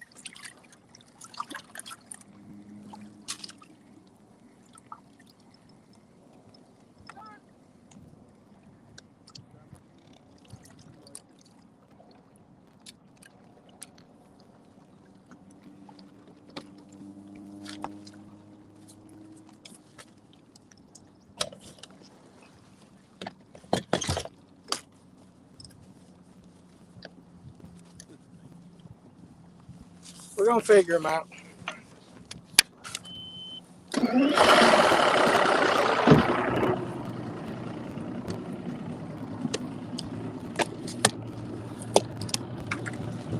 Check the comments. David Weaver. Is Ryan throwing a gunfish? No. No. Right then you were throwing a spook. I've switched to a Zara spook. He downsized a little bit. There's one brush pile right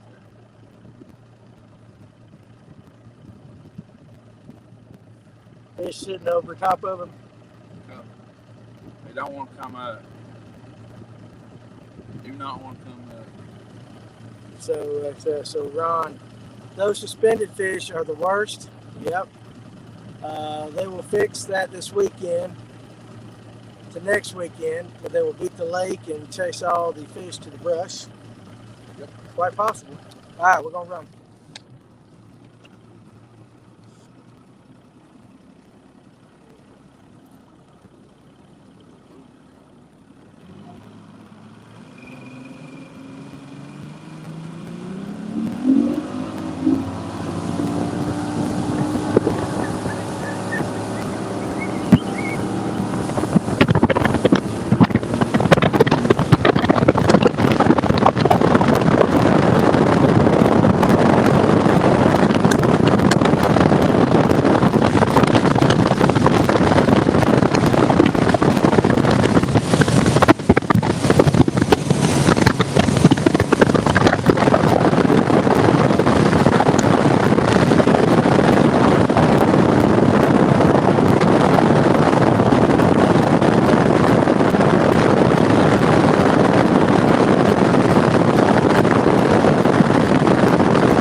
This one's been pretty good to me over the years. It's a hump. It's a community hall. I mean, everybody that knows it. Right. Everybody that fishes it. I mean, it's been. I ain't the only one that it's been good to. There's about 10 brush piles. All right, so back on another.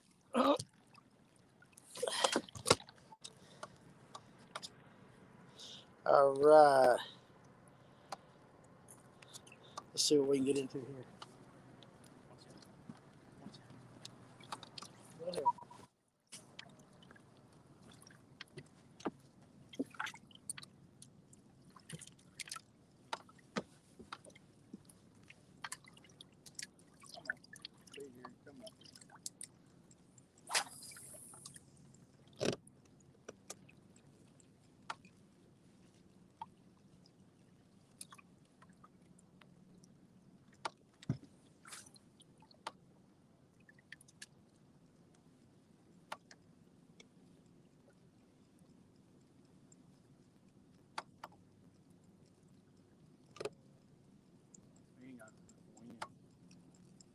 It is hard to get. It's hard to do this when there ain't much wind.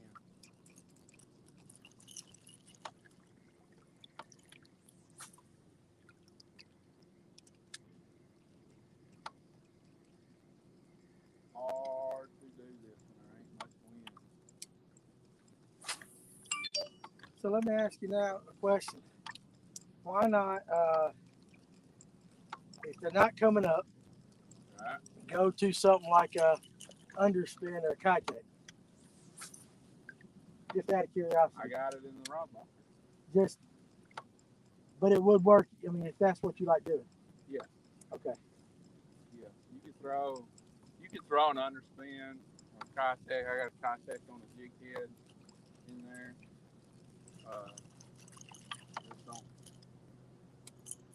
Just not what you want to throw. It's not really what I'm. Again, going back to the hard-headedness thing. Right. I'm hard-headed. He is hard-headed. So, I said you are hard-headed. and I don't really want.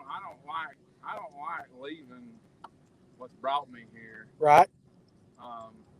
The other thing too, for me, why it's hard for me to not run and gun like this and keep moving and just keep it in my hand is because if you pull up at the right place at the right time where it's just right, you'll make 5 casts and you'll put 15, 16 plus pounds in the boat like that. Right. So it's hard. But I don't know anybody who don't like Top water. It's probably one of the funnest ways to fish that you can do.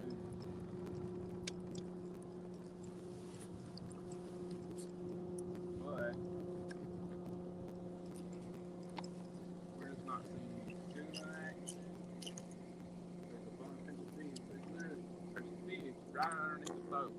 1, 2, 3, 4, 5, 6, 7, 8, 9, 10, 11, and they're suspended about 6 feet off the bottom. So, in this situation, this is where your top water will come, or not your top water, your drop shot will come in handy. Be able to drop shot right here and fish hard.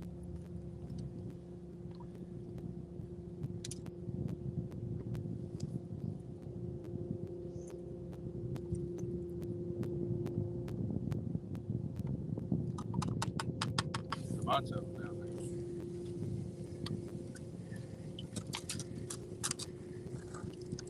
There's a bunch of them. You ready to move again? We're over here, this other one right here. And when I get to this other one right over here, if they won't come up over here,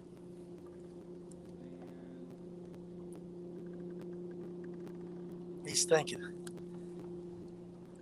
I'm always thinking. I need to pull the camera.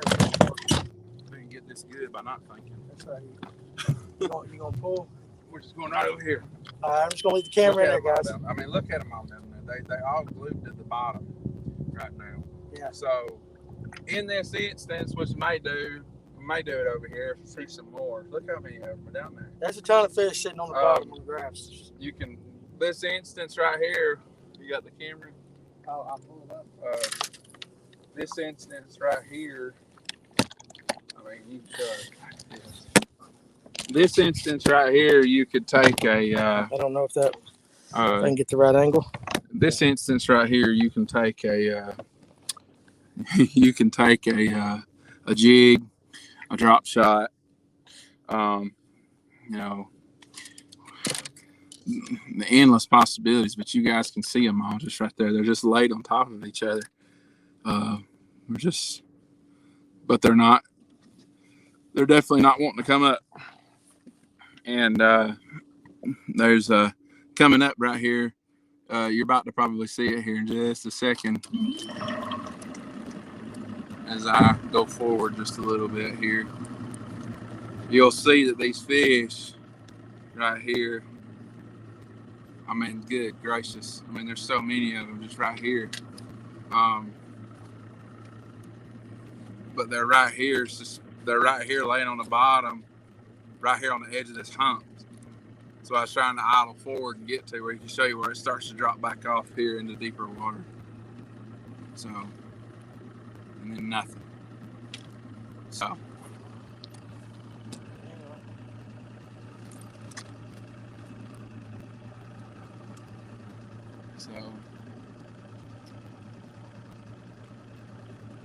Spy bait will not work right here. Not the way them fish are. Someone said throw a spy bait. Absolutely not. Them fish. Spy baits work really, really, really good when you see a bunch of them just suspended up real high. When they're like that. I don't know. We're gonna go over here. We're gonna look at this one. On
the bottom, dude.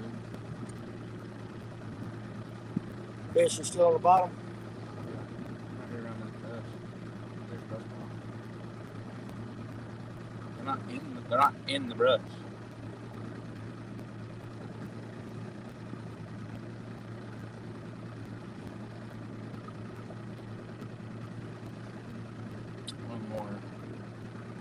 One of the more frustrating things about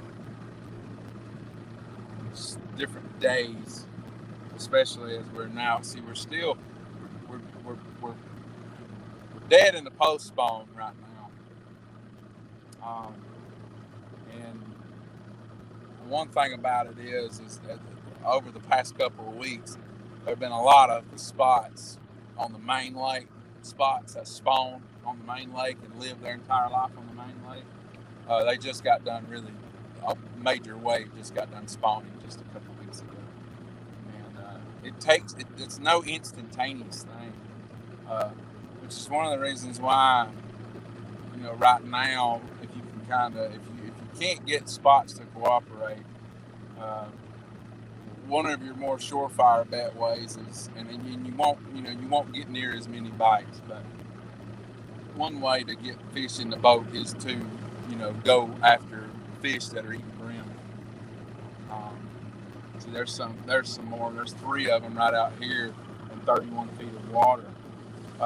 One of the issues with these past 3 humps that we fished, and I know everyone's got some good ideas, and everyone's ideas will work for sure, but there's one problem with these. There's no bait around any of these right now. It's hard to get fish to react to anything other than a drop shot, even a jig.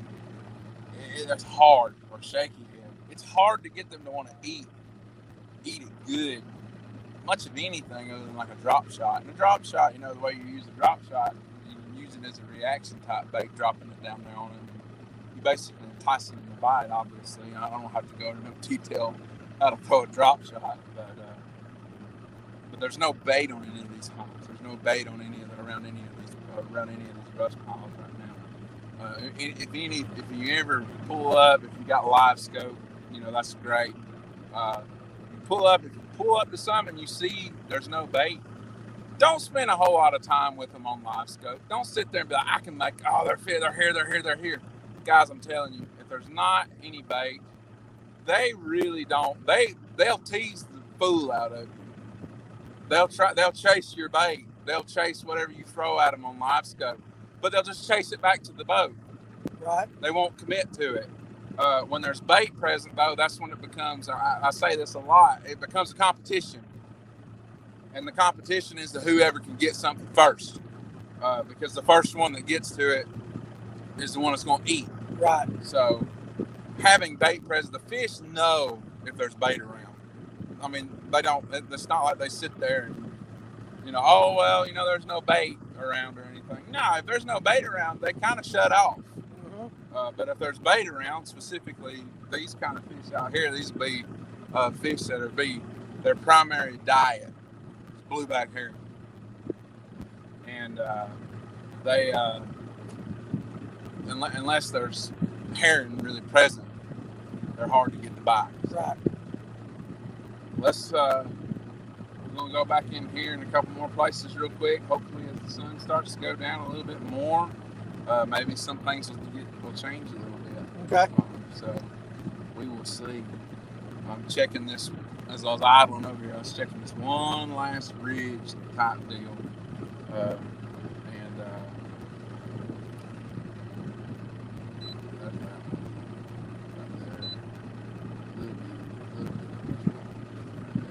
it's a deep. There's not anything deeper. Let's go back here and check it. Pocket. Okay. Got a couple pockets.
Good stuff there, Ryan. That makes sense. We also tried the road bed, behind Chester T, Chattahoochee split, and I went throw spy bait when they're suspended in the top of the brush. Good points. All right, let's see what we can do here. I love it when they get involved, though. And what I'm saying ain't law. No, it's just my experience. It's my experience of trying to do it, of trying to get it to work, trying to get it to happen. You know. But I have noticed that the past. I noticed that Sunday especially.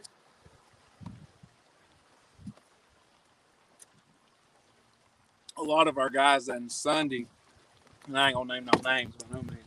A lot of our guys Sunday that their primary game in the Claremont Club is they fish offshore, pretty much all day. Right. Some of them didn't even catch a limit. And I know one guy in particular I talked to a lot. He said they threw spy bait, they threw swim baits, they threw kayaks. They watched them on live scope. He said that wasn't happening. Those fish just weren't active. They just weren't active. They weren't. It wasn't happening. And that guy, that particular individual, him and his partner are pretty damn good fishers. Right. They're pretty good. So.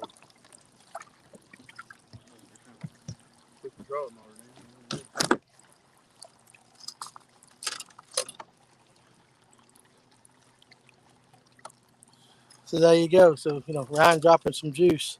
Fishing with a local Lanier hooker. Get them, fellas. Sorry for the loss. I appreciate it, buddy. We're going to try to get on some here. Been a little slow go so far. But they're going to bite. They're going to bite. We missed more. Me and Bronson missed more Sundays. We just got lucky and we were able to put a handful of quality shots on the boat. Right.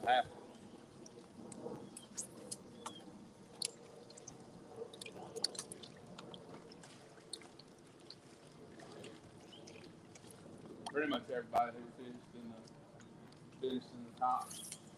We had all the same weight roughly. We had 13, 14, 15 pounds Sunday. All pretty much that same thing. I know the guy who won, a good friend of mine, he didn't catch his number 5. He didn't catch number 5 until almost 12. Really? Yeah. But he ended up winning. So we had a limit. Bronson and I had a limit in about 45 minutes. Throwing a buzz.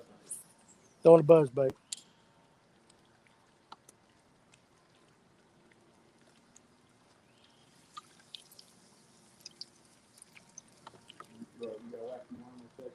I do. On them rocks?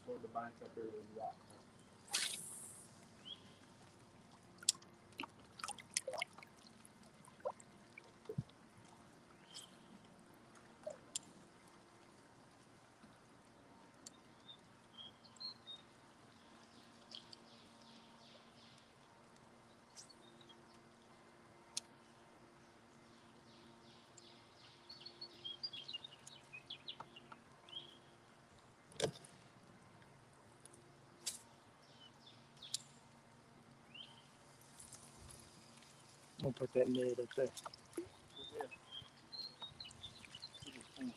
After I hold the net, that's what flew off. I got the safety net there.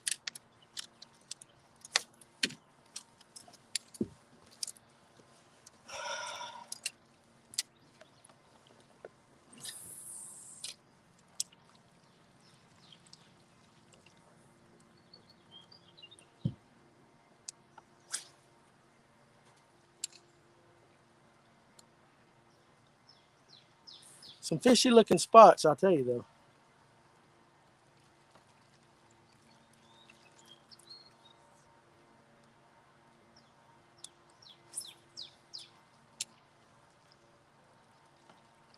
I really am surprised that Ryan hasn't gotten blowed up. Huh? Now you see the brim?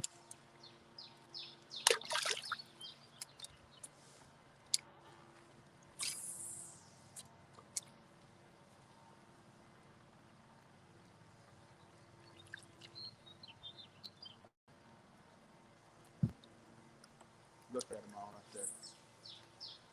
See them all? I do. There's a bunch of them. Bunch of them right there. Look at them. Here they come.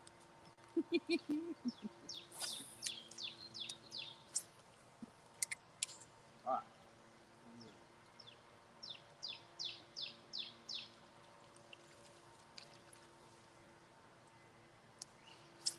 Is there ever a time to downsize your safety head as far as the size of your worm?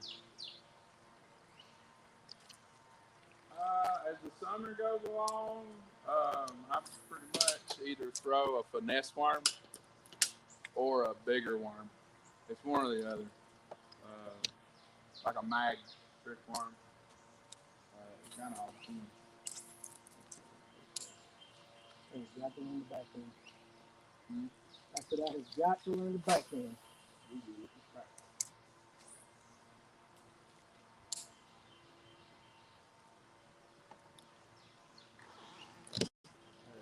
There's 5,476 grams down this thing. Literally. Go ahead. I'll be right here. You're trying to bring it to you out now, too.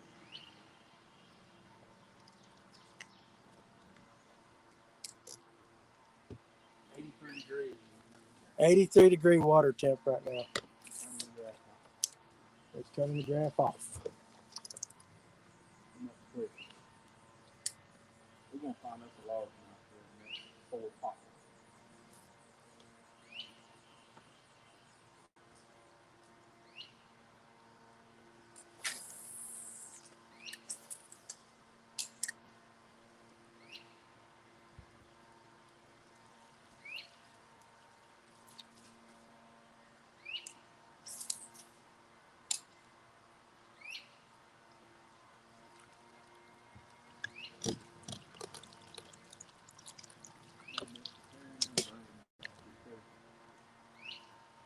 So much herring.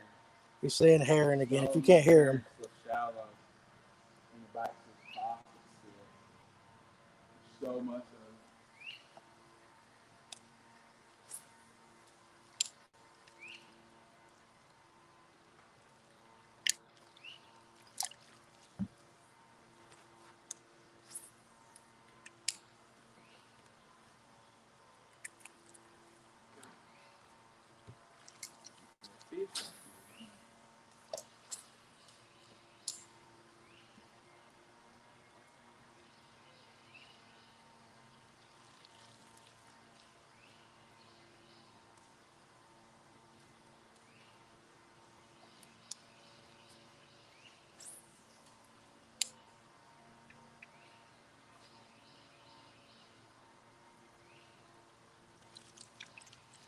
And it feels good back here.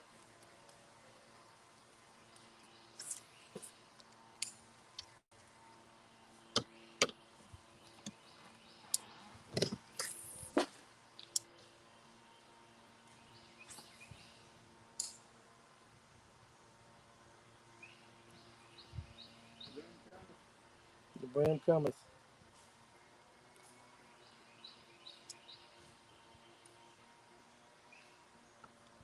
One bit my finger. We're going.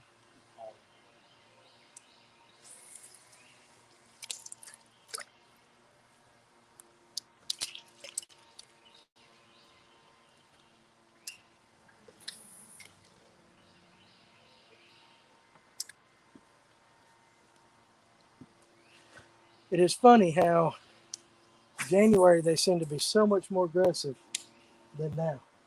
And a lot of people don't start fishing till, you know what I'm saying? The average guy don't start fishing now. But I mean, you know what I'm saying? It's like the. Well, I mean, you're essentially, you're kind of missing out. Right? By not fishing in. Yeah.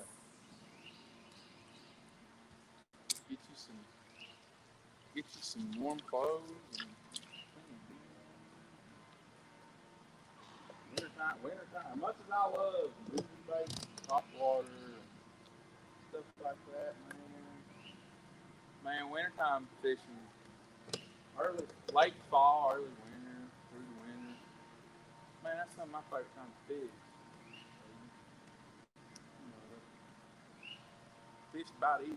Fish about eat all day long. Man. Right. Somewhere in the wintertime, there's somewhere they're fishing. It's just a matter of covering water, figuring out where exactly the fish are, what they're relating to at the time, and going to fishing. We ain't found those fish yet. 5,463 grams down this bank in the back of his pocket to 7,697. Let's go.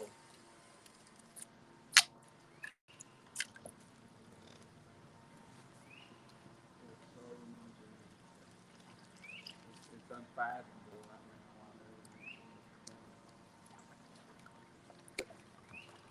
now. What about crankbaits this time of year? Just out of curiosity. I like to throw like a 6XD type deal out on some of these ledges and some of these humps and stuff, especially the humps, that come up to 18, 19 feet or a little bit less on top of them. 6XD crankbaits and stuff like that are really good. The Zuma Z-Boss 20s and stuff like that. Certainly they're good. It's good to do. I haven't done it in a while. Right. It's the last time really that we've done that pretty hard was September, about 6 years ago. Mm-hmm. When last time the lake was kind of down a little bit, it seemed to kind of concentrate them on those things. If you found a hump or you found a ledge or something like that where they were laying all over, you could throw up there, you could catch them, and you could catch a couple of other ones. Throwing that thing is very hard to do. You got to take some patience, takes a little bit of skill, but the only way to learn how to do it is to go do it. Taking that crankbait and hitting some of them brush piles and stuff with them too.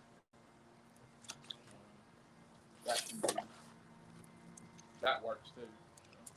Right. But be prepared. If you don't have plug knockers, be prepared to lose plug knockers. Huh? Those are a must. Yeah. On to the next one. And then that one more cast. Go ahead.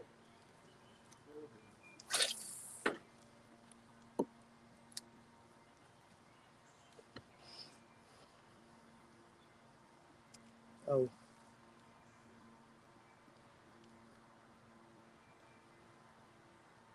I'm gonna go real slow on this guy. Post for Eric. Who did? Huh? Who did? Dangerous screenshot. Made a post. Got the. I guess his parents did it. A celebration of life for Eric. Yeah. And it says on there, if you got one, high school and upper, wear your jersey.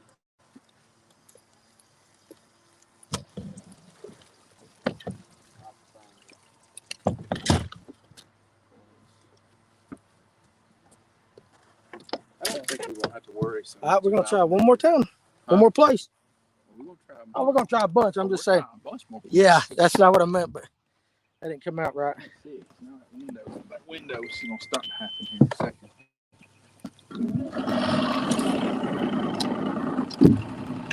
Yes.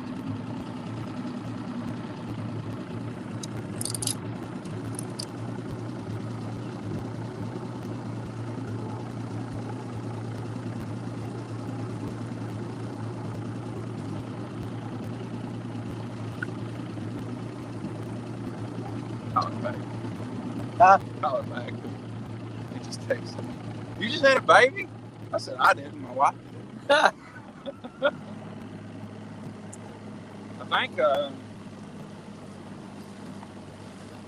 think not last week. Maybe it was last week.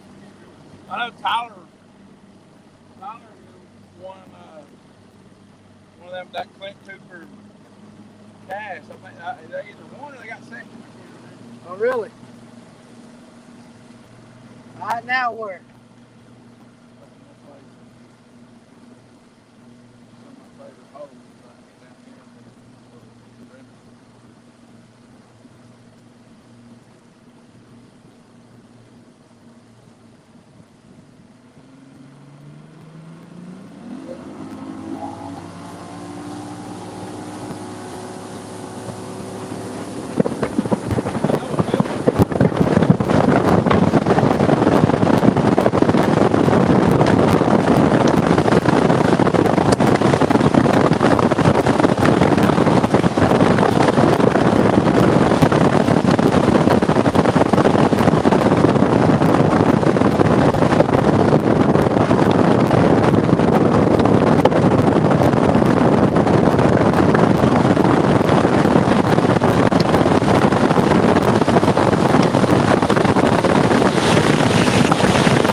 All right, let's try this. All right.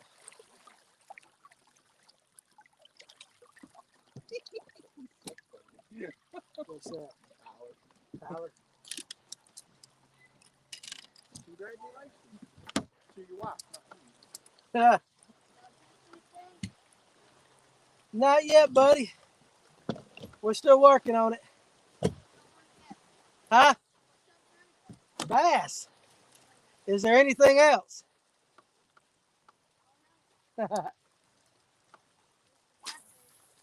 Maybe some catfish?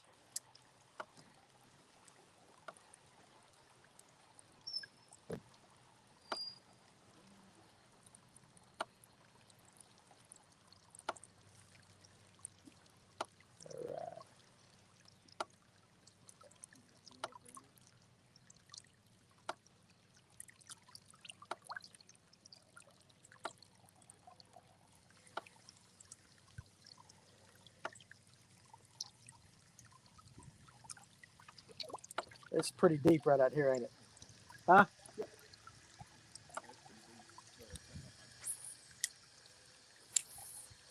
Uh,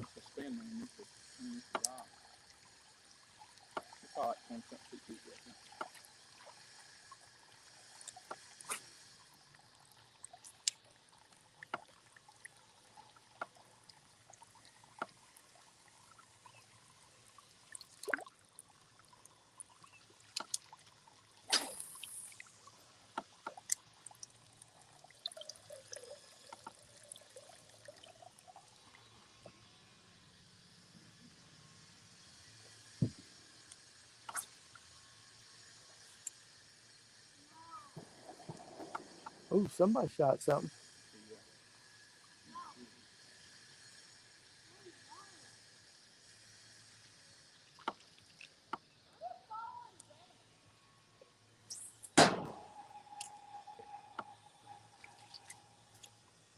Got some brush right there. We're gonna find these buggers sooner or later. Did you really? Yeah. And I learned about 2.5 times large enough.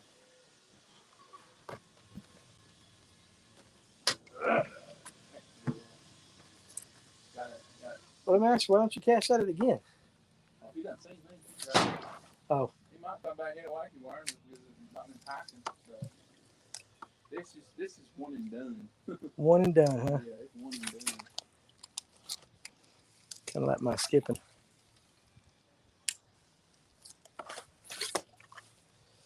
Show themselves on this. Once they commit, they want to bite this thing. It's hard to get them to come back home. Uh-huh.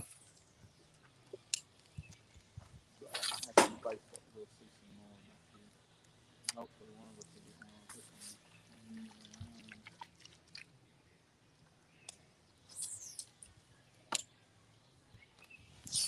Oh my goodness.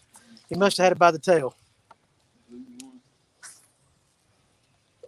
He got it. He took his worm. They ain't had to buy it.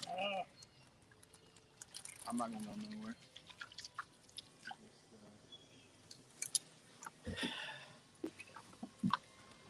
Booger.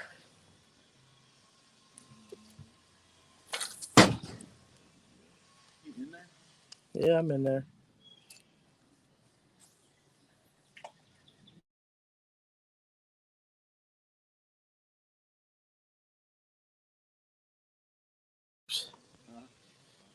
Michael Keeney.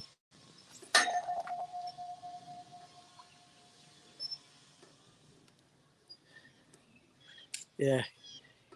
My skipping is not the, it leaves a lot to be desired, gentlemen. But I'm working on it. What? My skipping. Oh, shit. See what I did. That's exactly what I did. There you go. You got in there now.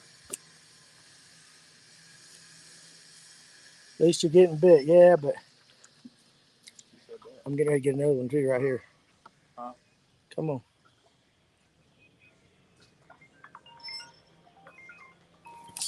Got him that time. Oh my goodness. Oh my goodness. Y'all look at this. Oh my goodness. Look at this. Oh my goodness. It's a monster. It's a monster. Good night.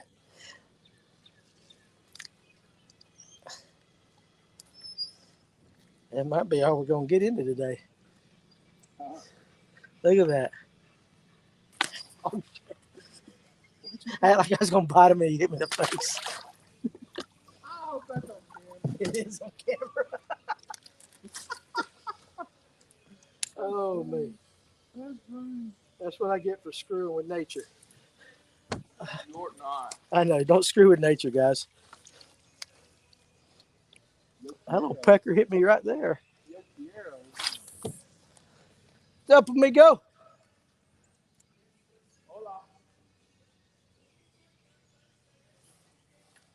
Ah.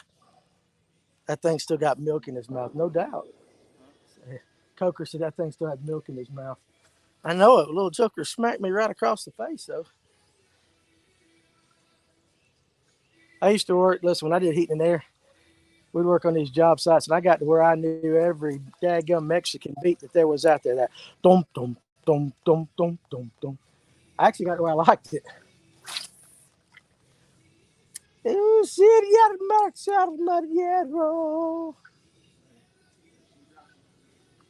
Yes, not me, es porque quiero.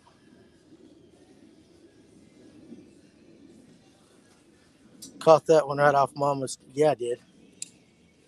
That's because Mama won't bite. Hell, that's the only thing that's biting right now. You know what? It's because I don't have a dipping. Kids don't dip.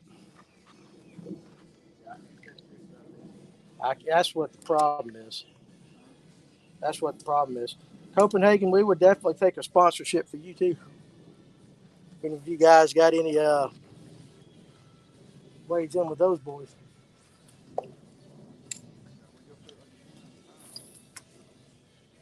That's for sure. All right, come on, big mama.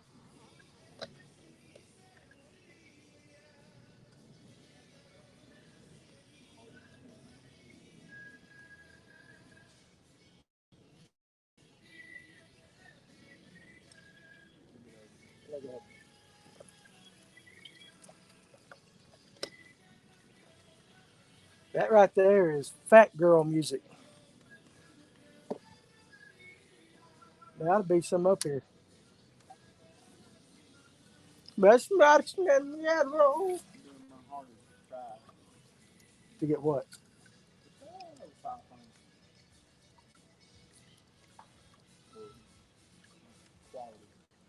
We're gonna catch a big fish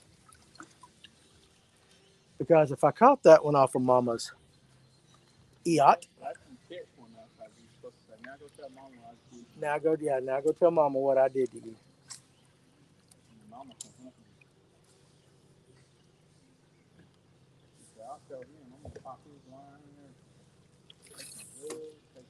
God, I went.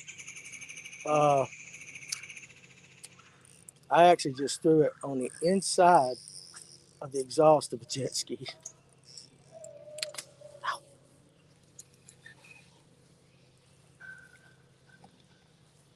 That's what I get for.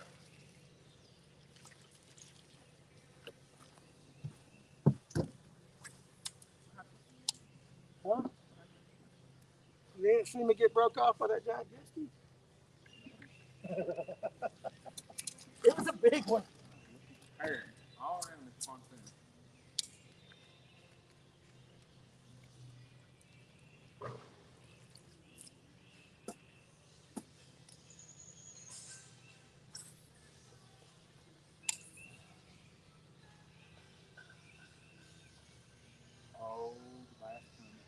See ya?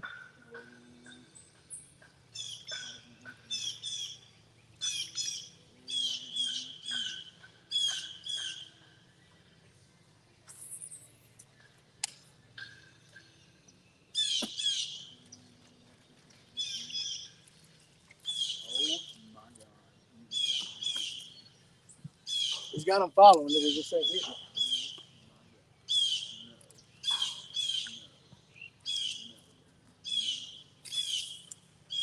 Why didn't he hit it? There are two, literally right here. Oh, I see them. Making a bed. I ain't kidding. They are. They're literally sitting there making. He is not lying. There's actually two right here.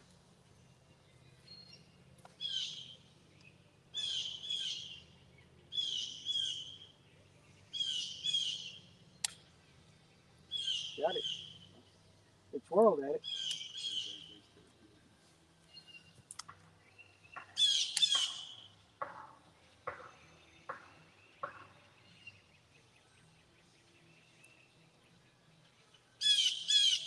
Can I have that too? Yeah.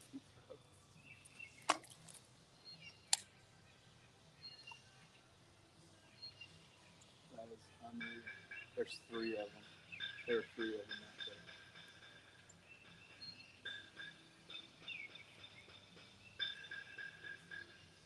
No, I don't know if they're making a bed or not.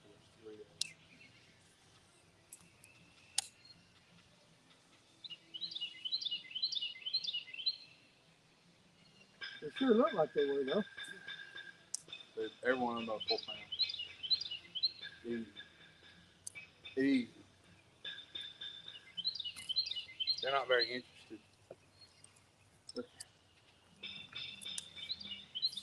Are you going back at it? Oh, I might do one thing. Piss them off. That's crazy.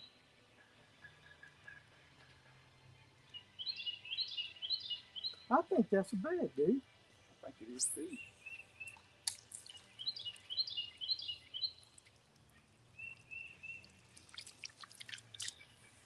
I think it is too. We'll come back to it. We'll come back to it. I ain't kidding, dude. 83 degrees and still making beds. That was seriously a couple bass on bed right here. They ain't no jokers neither. And we ain't talking about. I mean, they were. We're not talking no pound and a half. Yeah, those were. We're talking all three of them over 3 pounds and 4 pounds.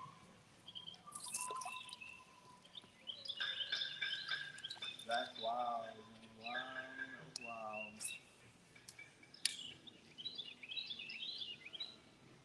I think that takes the cake on one of the latest ones that are the highest largest I think I've ever seen one. Previously, probably the highest I've ever seen someone on the bed was like 79. Right. I believe that takes the cake.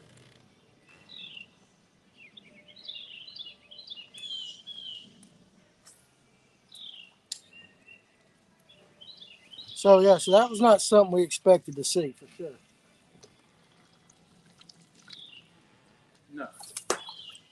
Nothing.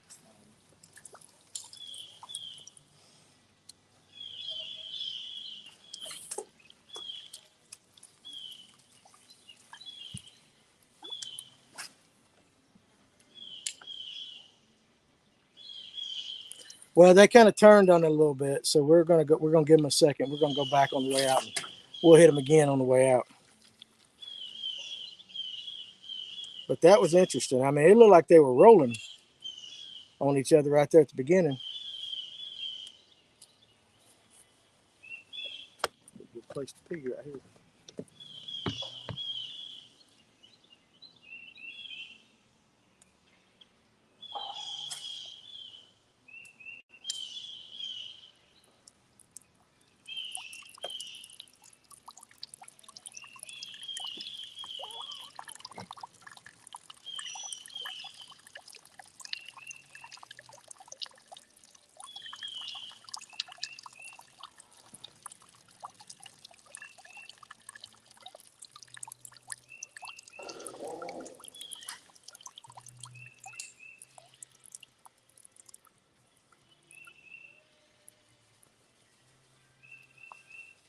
Oh, I take care of business. But now, did those look like largemouth? Huh? So largemouth bedding still.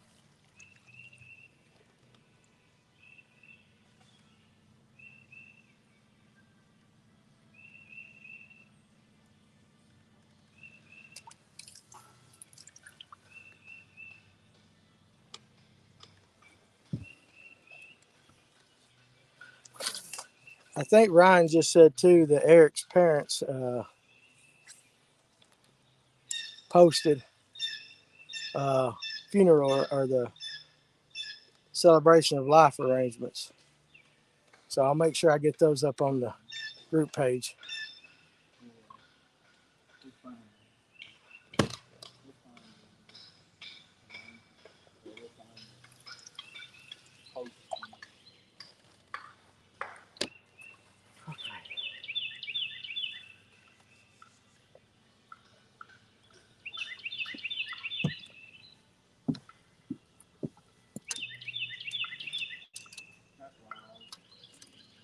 It is wild.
after them.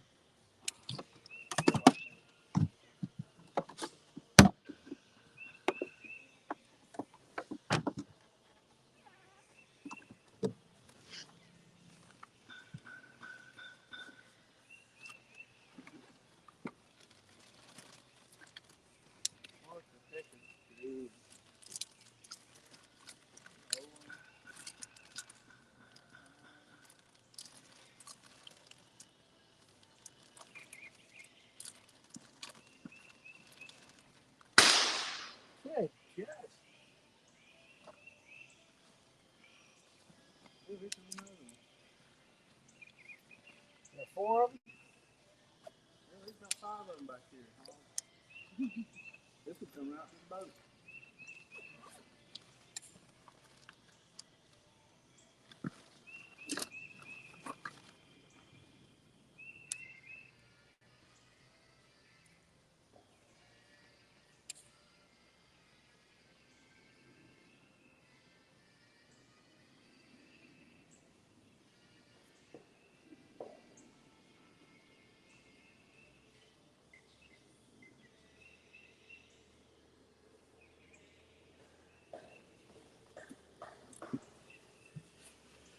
All right. Well,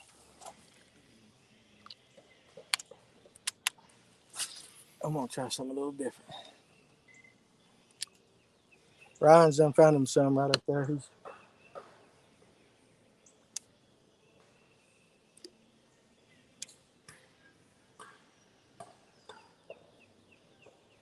It is really interesting what he is. Hard to describe what he's seeing, but there's a bed, and there's quite a few fish. I mean, not 1, not 2, not 3, 5 fish. No, we didn't hit a dock that time. I promise you.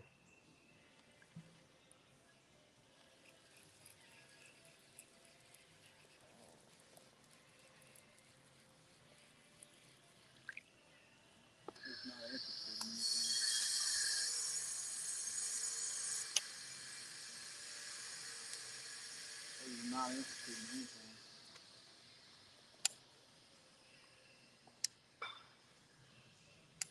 That one right there, she's a damn stud.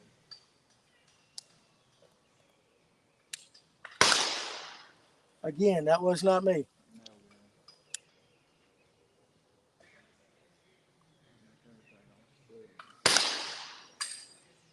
all hell breathing. Where's that? Where's that? I want some too.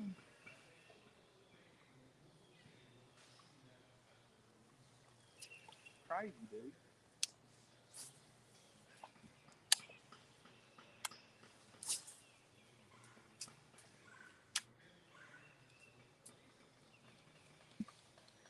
Crazy. Now, let me ask you something. What? You think that kind of activity, the way that we're having a hard time getting fish bite, has anything to do with them trying to bed? First ones I've seen. That's the first ones I've seen large amount of fire. That's the first ones I've seen over 4 weeks.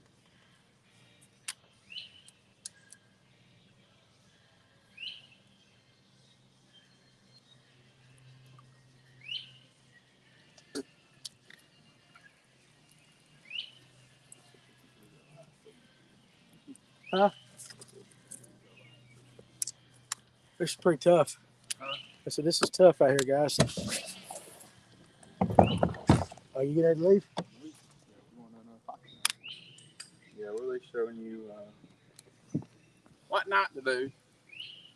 That's right. Sometimes that information is as good as anything. Well, It ought to be turning on. Huh? Ah, hold on.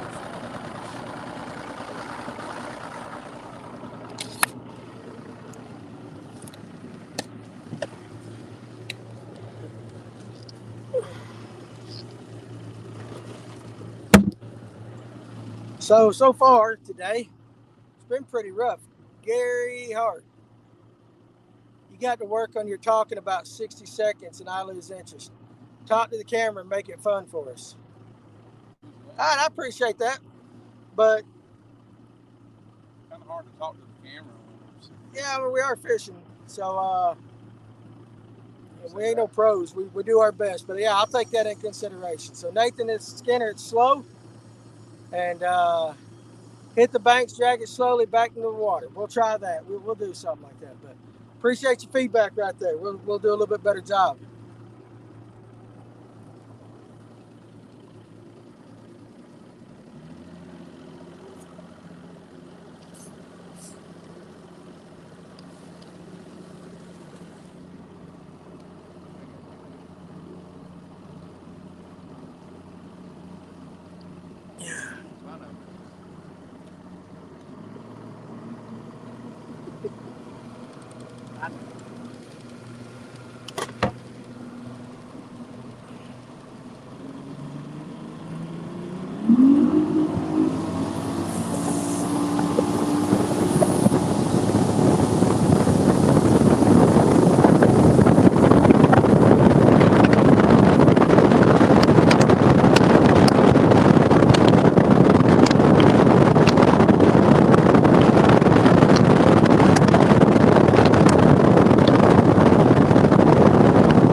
All right.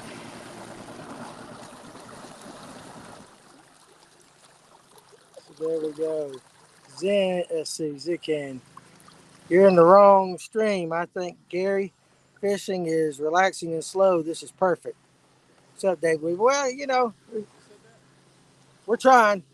It is hard to carry on a 4 or 5 hour conversation, so we do get quiet from time to time. But if we do, we're actually concentrating on fishing. So, but I do appreciate the feedback. We, oops, sorry about that. We learn from all of this.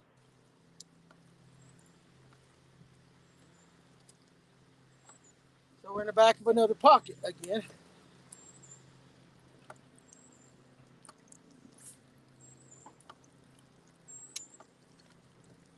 Trying to entice up anything right now to bite. So trying to entice up anything.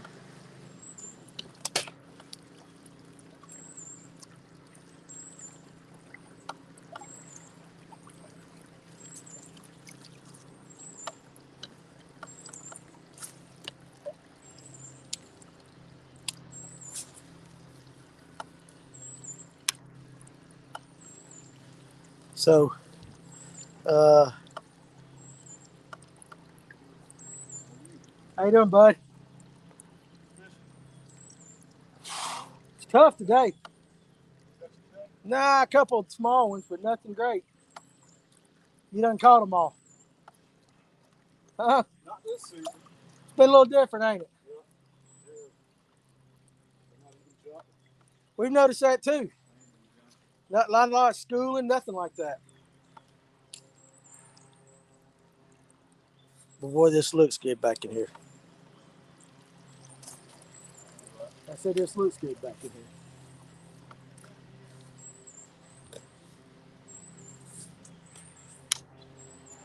Uh, we have, Dana. We passed up some good looking points. What we're trying to do is let Ryan get into some largemouth back in here.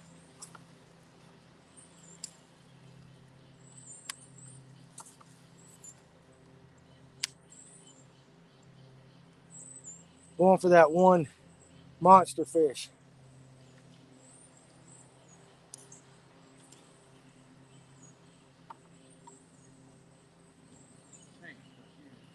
And there's this little back cove looks good.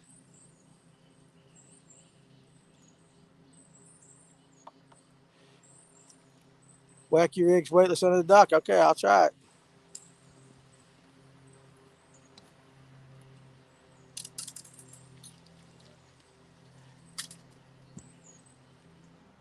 Gonna try that wacky under the docks.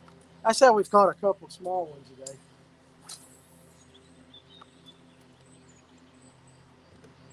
But again, they're not being really, really aggressive. And I don't know if y'all could have heard the conversation with the fellow that we just passed. You know, he said this year's been a little bit different. He's not seeing a lot of them jump back in here. He was working on his dock.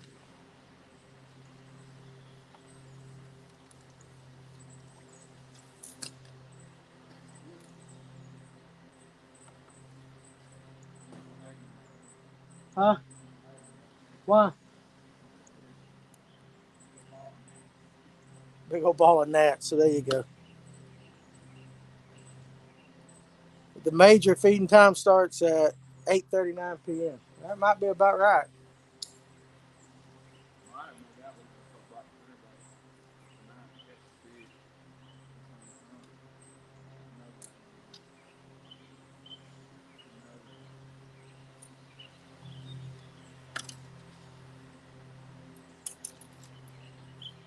Try to skip this jig in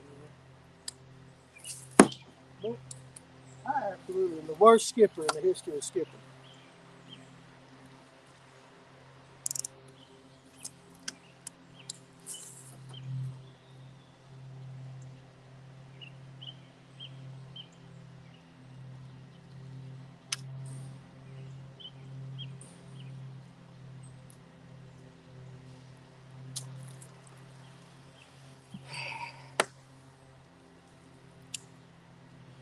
What's that horny toad setup? Line, hook size, gear ratio, right?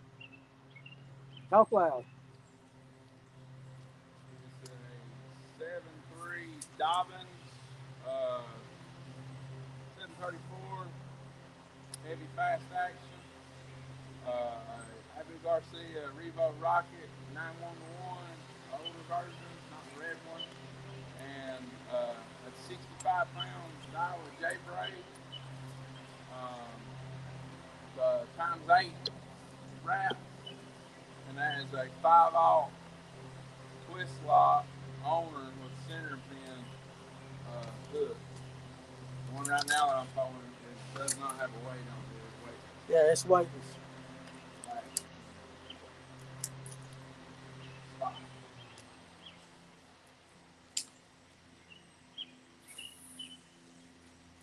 Back here cruising around, finally starting to look. Finally found a bass. Cruising around. Finally found two bass.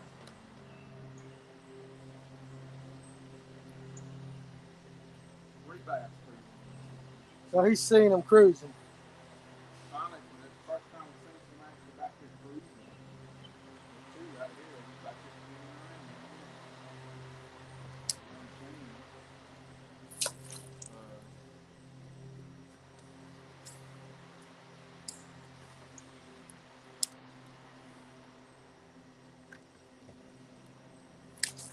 Oh, son of a gun. That was a little bit bite on a shaky head. Brim. One, two, three, four, five bass back here. Six bass back here on these rim beds. Look right here. All these rim beds. Bunch of them.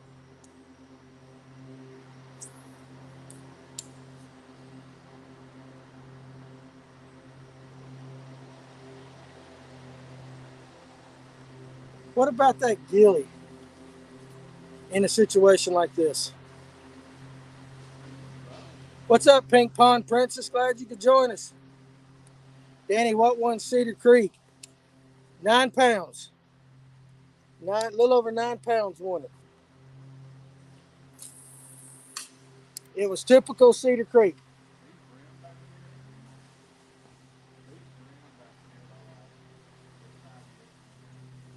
So yeah, so we're back in the back of this pocket right here. A lot of brim beds. We've seen some smaller bass cruising, but this is the first pocket. Yeah, This is the first. This is the first pocket that we've actually seen. Yeah, they're cruising right. Good Lord. This is the first pocket we've actually been in where we've actually seen bass moving around. And that looked like big ass gizzard shad. I don't know what that was. Got a gizzard shad story? Lay it on me.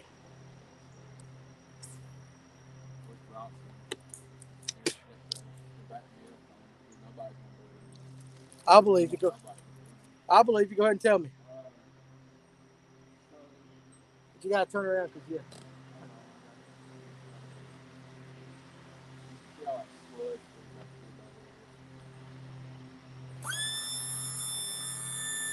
Gotta do a little adjusting. We done got shallow. These things ain't hitting a daggum shaky head. I know that.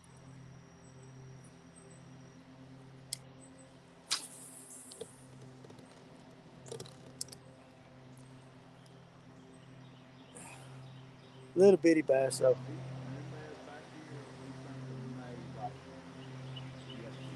Yeah, all these brim beds are fresh where we're at. Just seeing small bass though.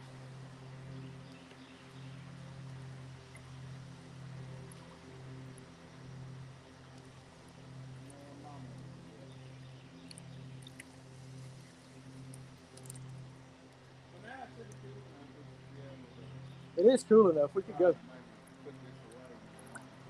We can go on the main lake. Yeah, so that's what we're gonna do. We, if you were with us earlier, the it was so hot out here, the camera was shutting off because of temperature, and so that's why we've kind of been running these back pockets where it's been kind of shady and staying off the main lake. But Ryan thinks now it's cool enough to where we might can go do that and get out on some of that main lake stuff. A lot of back of this. This is on Lanier, so a lot of it's we're seeing a lot of brim. We've seen herring. We've seen bluebacks on a boat motor, on a dock. Um, we actually, in the last pocket, if you weren't with us, saw largemouth actually making a bed. So it is, hey, seriously, it's still 2-0. That's it, we hunt. Just two fish. That's all we've got in the boat. Little bitty one. They shouldn't count. Um, but we actually saw largemouth spawning. And not just one or two in a given area. There were 5 of them cruising right around. And it was on a bed. There was one that was definitely relating to a bed. But yeah, the sun's finally gotten down. There's some cloud cover coming over, so might be the time to try that. But it's been hot. Ryan's fished several humps where we were marking suspended fish. There's some more brim sitting right there on that boat motor. We were marking some suspended fish, and they were not coming up for nothing. And tossing these wacky rigs under the docks. Like I said, I caught 2 small fish doing it, but I haven't had anything really jerk my rod out from arm. Not like, we fished East Hall 2 Saturdays ago, and the wacky on the docks was the ticket. Well, I mean, for us anyway, we had 13 point, little under 14 pounds, but the we did have one get broke off, but it was slow then too. Uh-oh. Huh? Yeah, it's just that they're in a little bit of a funk right now. But if we can get them, if we can get on a spot where they're actively feeding, I think we can put a few in the boat pretty quick. Got a few little raindrops coming in. It ought to be. I mean, it's about perfect feeling now. So, what do you think?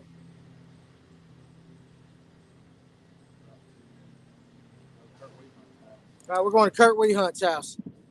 Ooh, got a little thunder. rain, that thunderstorm that's coming.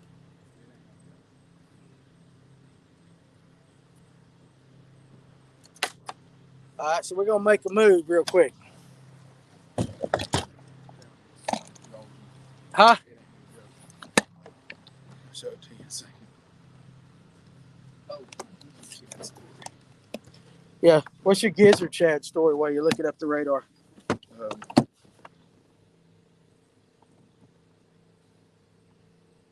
My Gizzard Shad story. So, we pulled up into the. It was like at 1:30. We fished 6 to 2 Sunday, and we pulled up to and back up in a pocket above Laurel Park. And old Fred was sitting on the point there, and I said, "Look, we pulling idling in." And I hit Bronson. I said, "Bronson, that Fred over there, he's got a crappie." "Oh, he does, don't he?" "Yeah." I keep on idling in, getting closer to the bird, get close enough to the bird and look. And I said, "Bronson, that ain't no crappie. There's a gizzard shad this big." I have no doubt. No, Had in its mouth. Yeah. I believe you. There's a gizzard shad. It was huge. He flew off with it. He's trying to get it in his mouth. He couldn't swallow it all. Right. But it was, I swear to God, it was that long. It was about that thick. That's why I thought it was crappie at first. But it wasn't. Big old gizzard shad. Big old gizzard shad. All right. We're going to make a run here.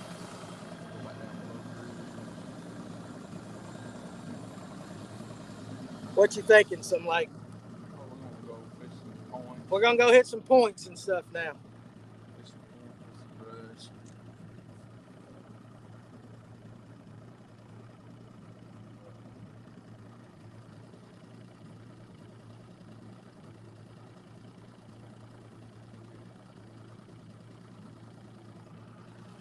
So I would have left some cold ones in the garage beer fridge if I knew y'all were coming. Well, we would have appreciated that. See that? Yeah, we got a little line of rain coming. We might have to. It's about the size of half the state. That'll take a while. All right, so here we go. Put it in the wind.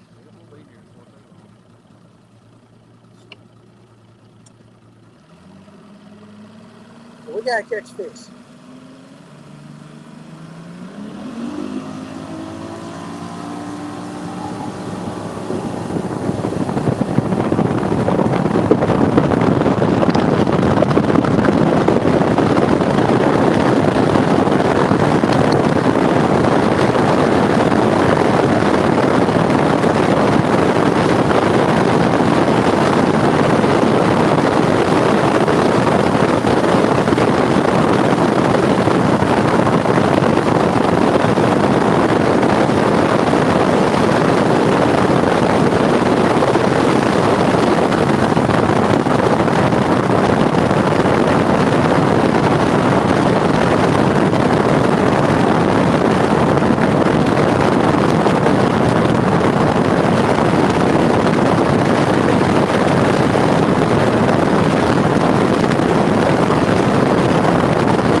It's just sprinkling, but I mean, it's like that one hit me. That hurt. Whoa! Got a little no wake zone right here, so the fish I caught Sunday at Hartwell were in 20 foot of water chasing bait. Yeah, that's possible. For sure. That's typical. what we've That seen. should be what's going on That's right what, now. yeah, so it should be what's going on here. But every time we've got on a hump or something, every time we've gotten on a hump or something that marked fish, like Ryan said earlier, There's no bait. no Present. bait around. There's no bait present. There's nothing to get the fish. There's nothing to get the fish to want to react to anything because there's no bait out on any of these ponds.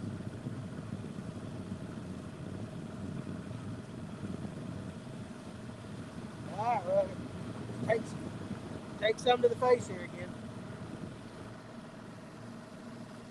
Got a nice little shower. Ain't much. Maybe to turn the fish on. Oh, that's that one. That one. Oh yeah. That right there ain't gonna be no good. Woo! Yeah.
See that?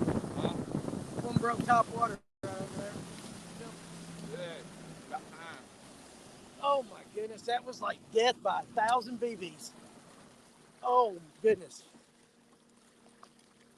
Big old raindrops and 60 miles an hour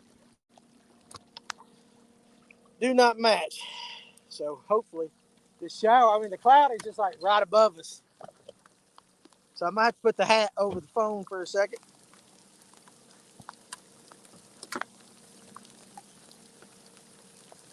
Yeah, that ain't gonna work. Try to keep it dry a little bit. Stay right there.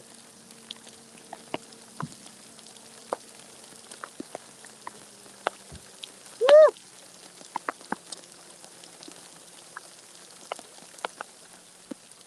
I don't think it's gonna last but a second. But my goodness, we hit that one spot. I took one to the Joneses. Oh, all right. So now we're fishing the main lake point.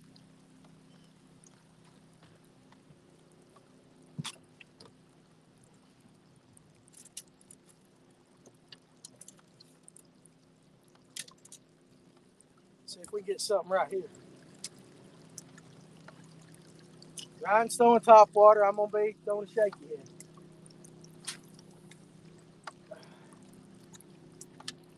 But it's just one of them passing thunderstorms.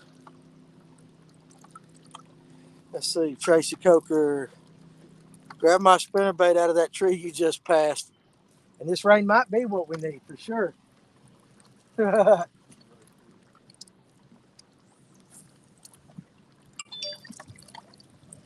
It's got some pop-up thunderstorms coming right now.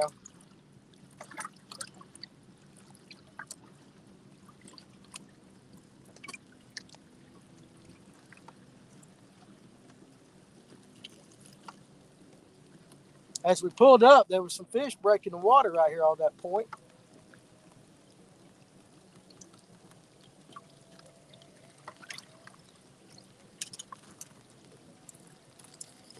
I don't know what he's jamming to, but it's definitely guitar based.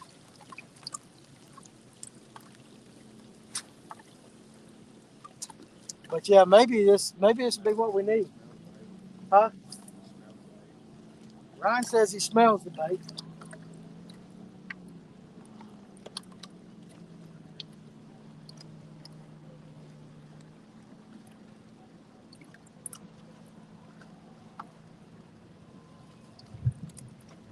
Got some thunder up lake.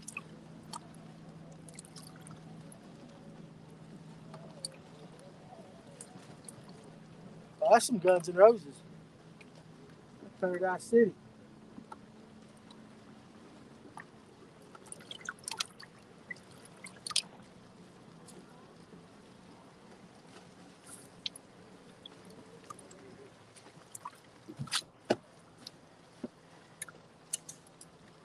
You guys know I'm gonna cast a wacky on this. I'm not gonna not.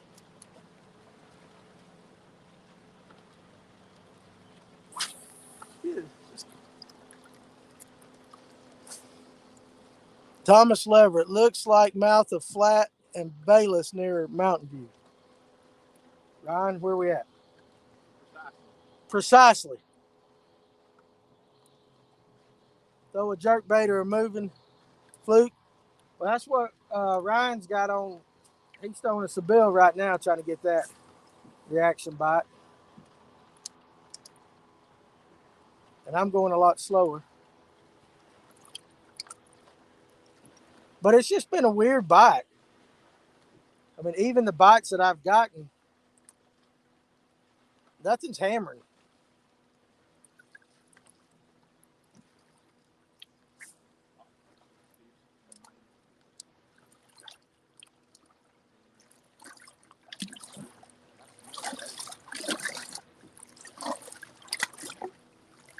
So Ryan smells the bait.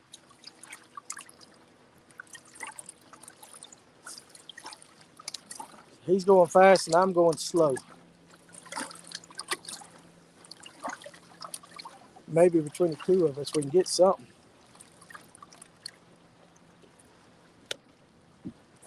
Something to kick. How deep is that up there where I just cast? Probably 9 feet. Like 9 feet?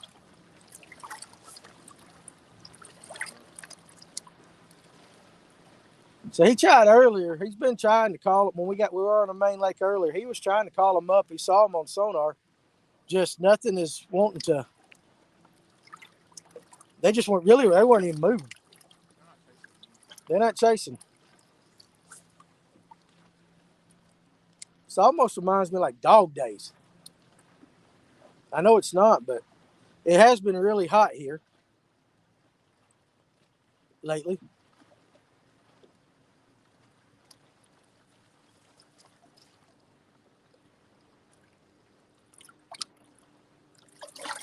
And there goes. See, now the rain's gone.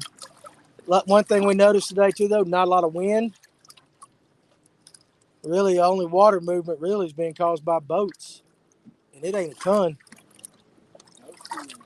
No schooling action. Mr. Bass Outdoors, did it lightning last night? Our fish at Seminoles shut down with the lightning. You know, last night, Did it? I don't remember last night. There's not been any lightning so far today here. Um, hold on, something switch back to the shaky. It's been really just. This is not. It's a little tougher to be honest with you than I expected. Having not been on the lake though in about 2 weeks. You going with a swim jig? So we got a deep bank. This point comes off and there's a deep bank right there. And Ryan's gonna throw a swim jig down it.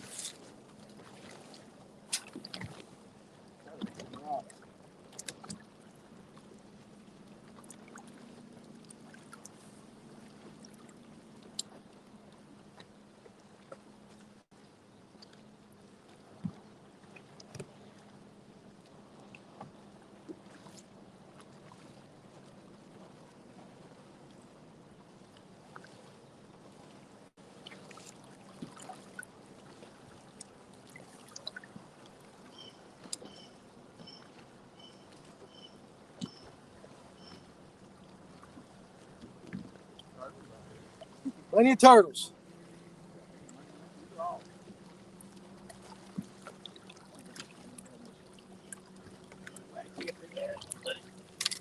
Sink a little and then let it.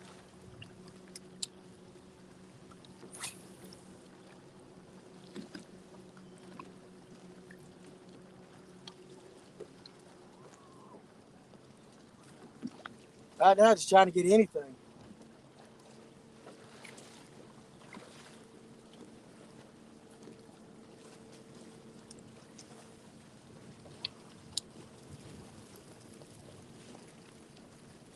little bit of a mud line, kind of, sort of, right there.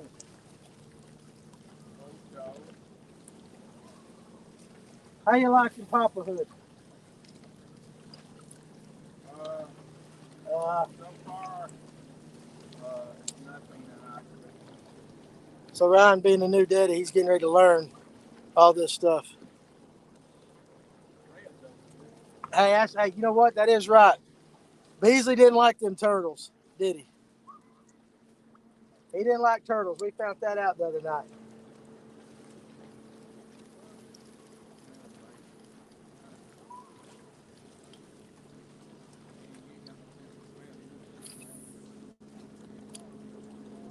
So,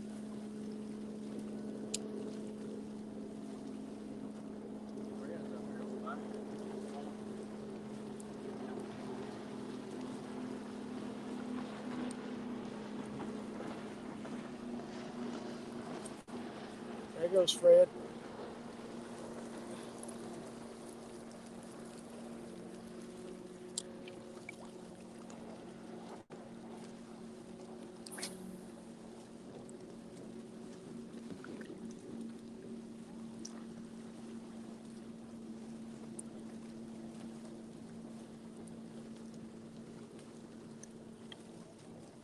What did he say about Seminole?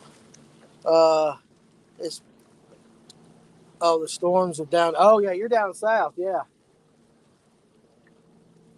he's down towards Seminole. We were looking at the radar.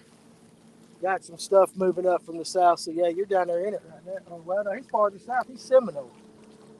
Where's that right Is that where it was at? now? On that rock. Do something on that rock. That's yellow and red.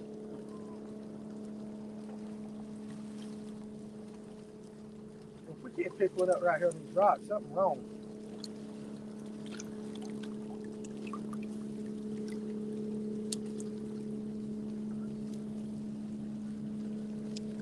I mean, this is perfect looking. This is perfect Lake Lanier stuff right here.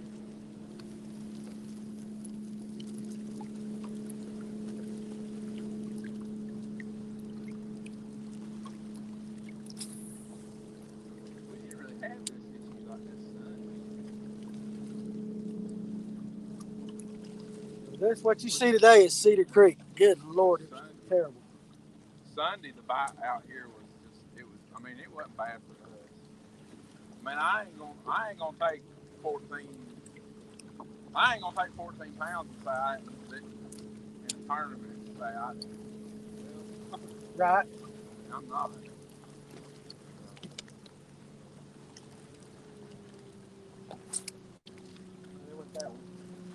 You lose it? I do every once in a while. You just throw them off. Yeah. Lose everything? No, just my worm. Just the worm.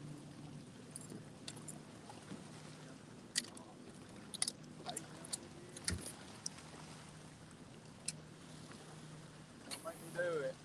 What you gonna do? What you gonna do? He's getting ready to make a change.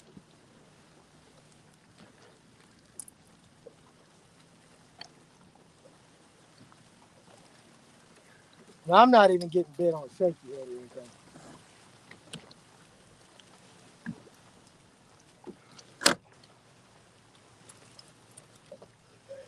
What fish we have seen, now a lot of them were pinned right to the bottom.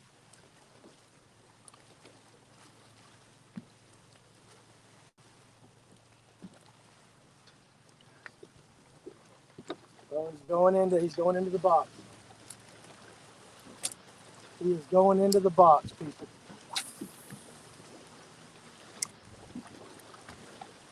Fluke. Pulling out the fluke.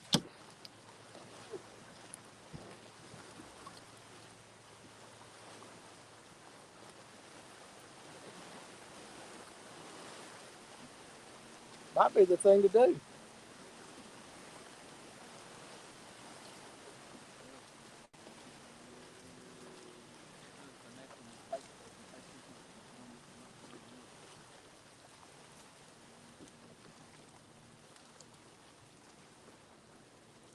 Couldn't tell if that was a bite or not.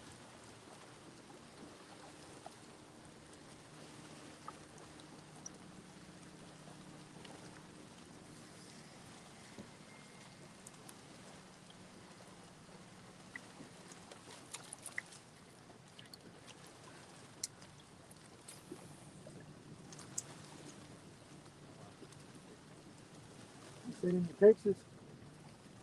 Oh. Playing dress up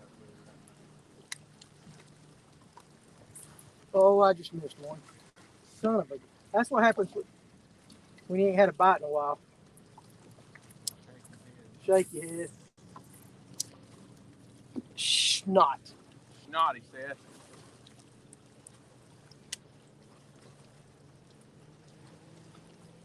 It's not what I want to say. That was a rock.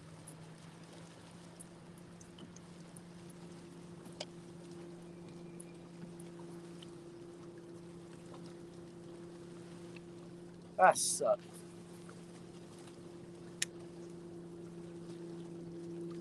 You ever had that where you just had a bite in like forever in a year?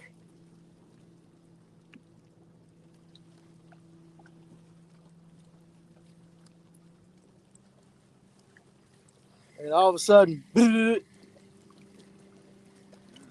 brrr, brrr, machine gun Tommy. I'm gonna put one in the boat right here in a second, though. I got a feeling.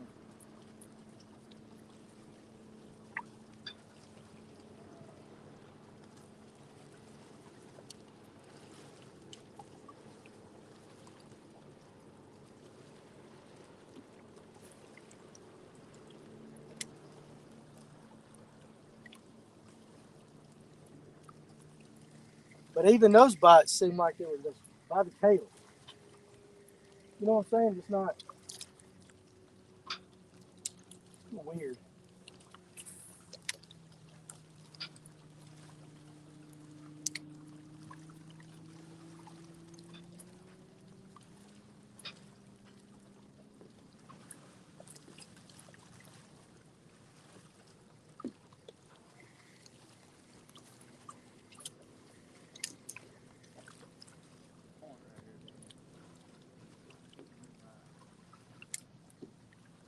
We got to get bite.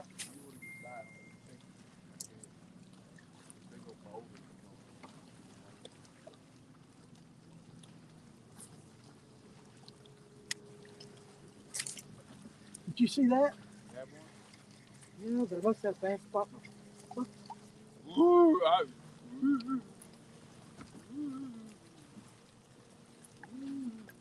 Mm.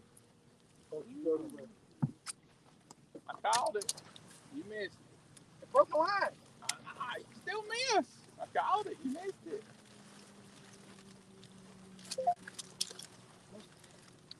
They do not want to buy anything moving. Period. They don't.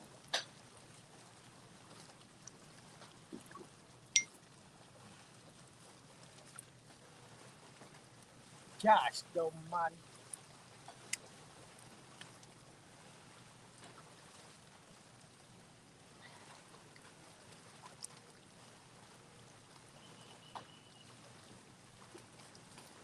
All right, time for some redemption.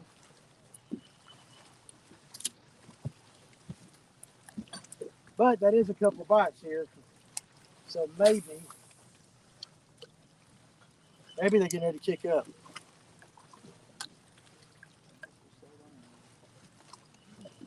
Huh? Hey, you know what you want to do. No, I'm saying I guess we'll slow down because they don't buy nothing moving. We do not want to cooperate. We're going to be out there playing pickup sticks here in a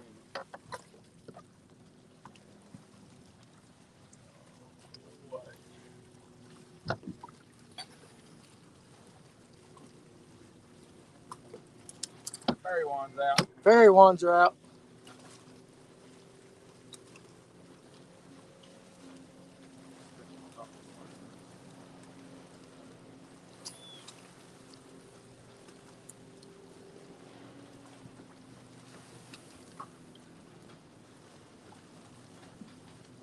That was right up on the bank too.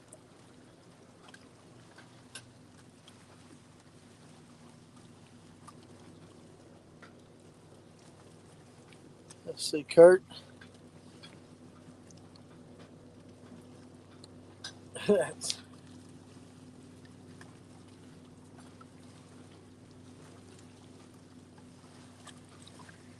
well, I see them big rocks now. I didn't see them at the other angle. I'm thinking, he said. I just now seen them.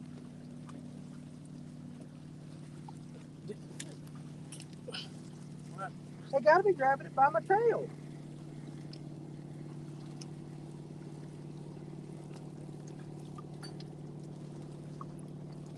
Peckerhead.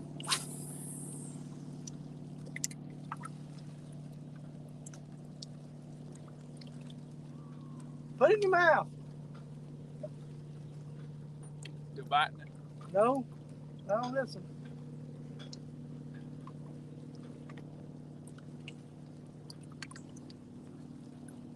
Nothing like going down the bank. Throwing a shake. Sound like you say that sarcastically.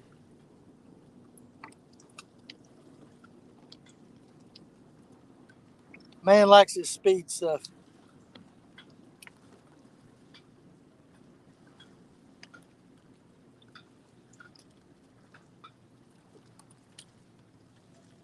Catch that fish. Right on that big log. I mean, that big rock. Them up there by the water? Yes.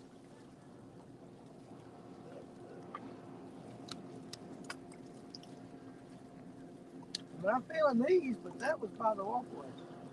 But yeah.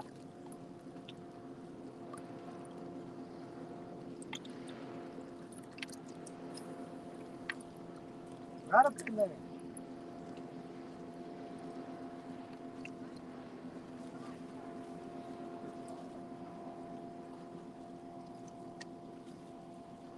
Frustrating. That's what that is. That's just frustrating. I know it's supposed to be relaxing. Sarcasm. Huh.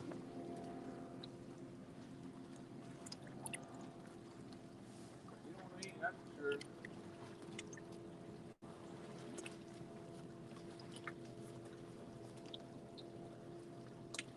These little boogers are. Oh, you found the right.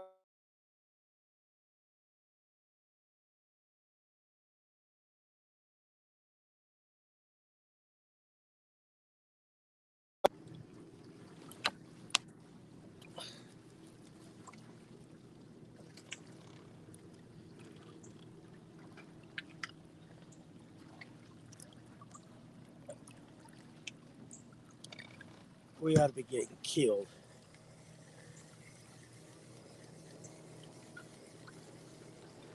We ought to honestly be getting killed.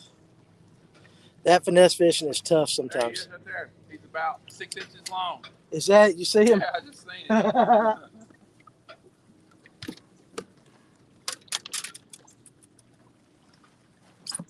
Oh, goodness.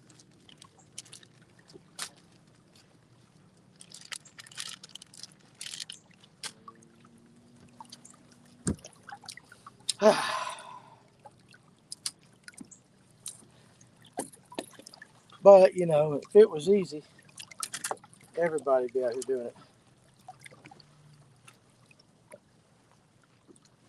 Part of it, ain't it, guys?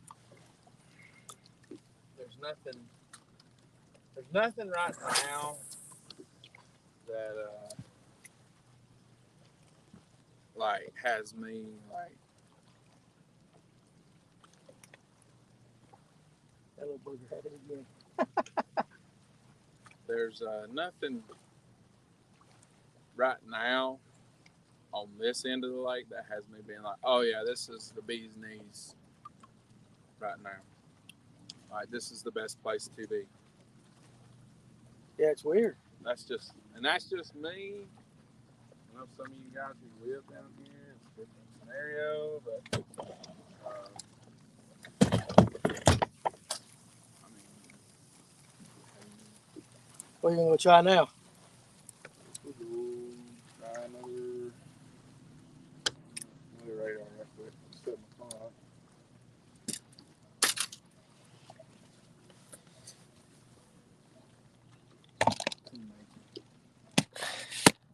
We don't have much longer, so we're gonna get swamped. Just FYI.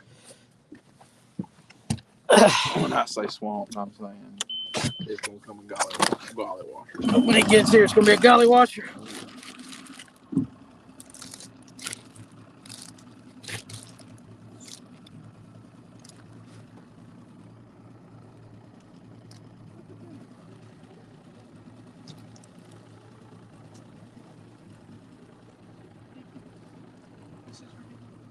Yeah, the fish, again, he just marked some more fish and they're just stuck on the bottom. 30 foot of water. Thought y'all done got off that dock. Wait, that was another dock. Ken Burke. We're gonna try somewhere else.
So we got a long point coming out right here, huh? Yeah. So it's a big old flat. You guys can see the pole markers. Give this a shot. Got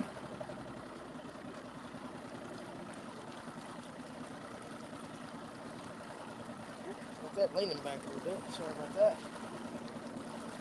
Fan pew? Is fan pew? No. At the mouth of Bayless. Other side. He said.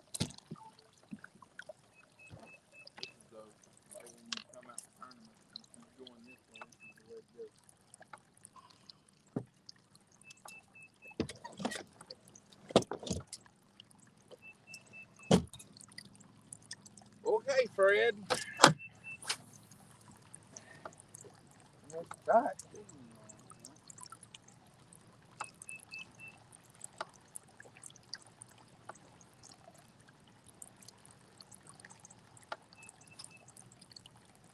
You back on top water or you on the bottom? Throw and shake your heads.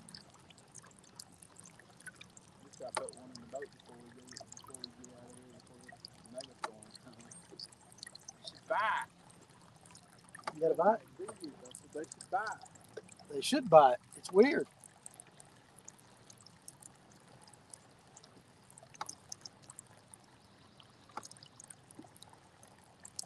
I'm shocked that we some of these places that we fish throw top water and stuff on. We didn't at least see, at minimum, we didn't at least see them come up schooling. Right. I mean, it's unreal.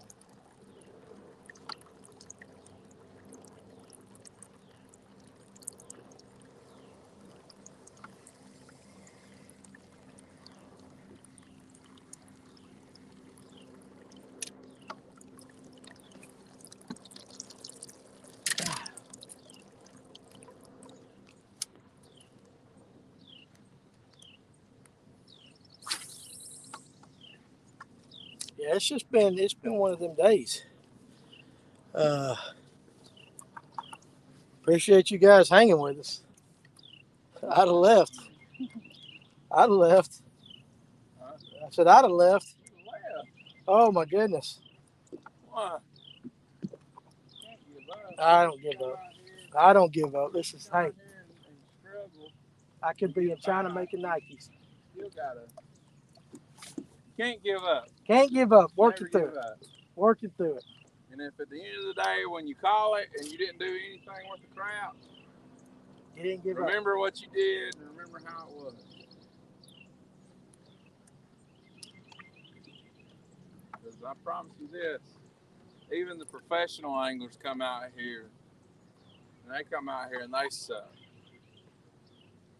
You don't believe me? Go look at the last Elite Series event and see. From out here? Huh? For out here? No, I'm talking about anywhere in general. Right. Anywhere in general, they all have money.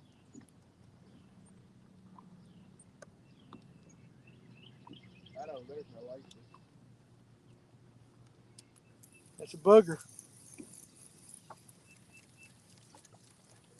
It's a booger. How deep is that out there? How deep is it out there where we're casting?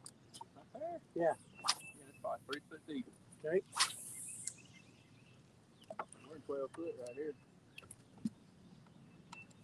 There ought to be a dink or something up there that'll bite, you think? Yeah. Done. What would Beasley do? He'd keep casting. Yep. He would. He'd keep casting. Same thing we're doing.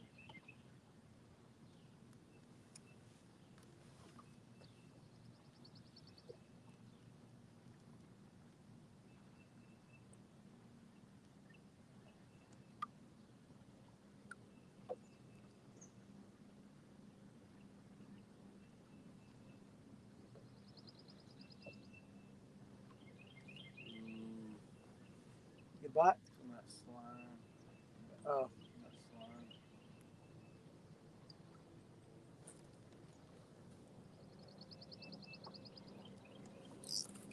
Little bitty peckerhead. You see that? They won't eat the bait. Won't swallow it. They were hitting it. My pole was just sitting there. Put it up, put it up, put it up. What are you from? Monster shad? Monster shad. Just letting it weightless wacky, just real slow down on the bottom. Michael Temples. It will humble you. Days like that are my best because I just lie. There you go. There you go. I'm waiting for you to hit Ryan again. Well, it's like I'm throwing a weightless wacky and the tip of my pole was just vibrating. And I'd lift up, nothing on the end of it. Let it drop, vibrate again. It could be brim. I don't know. But any of the bites we've got today have just been jacked up. Not typical bites. Nothing's crushed anything. Like just, I got to have this and run home with it. Huh? I bet it was pumping this morning. Probably was. But it was no joke. We might next week, we might do this in the morning. No. Put in a morning, do a morning episode next Tuesday. Because then that way we can do that and then go to Beasley's service. Yeah. So go ahead and plan next Tuesday. It'll be early. Of course, as always, if you miss it, You can watch it again. I'm a guide.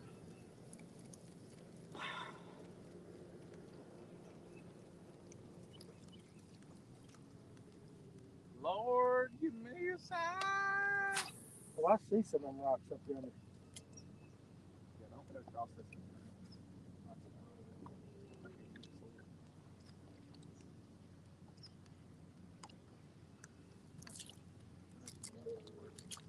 But you know, you never know. With every cast, you could have a 3-pounder. Not really. You know what? We do.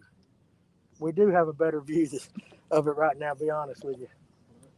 I said, any way you look at it, you got a better view of it than me. What? Because we're on the water. And we're getting to be on the water.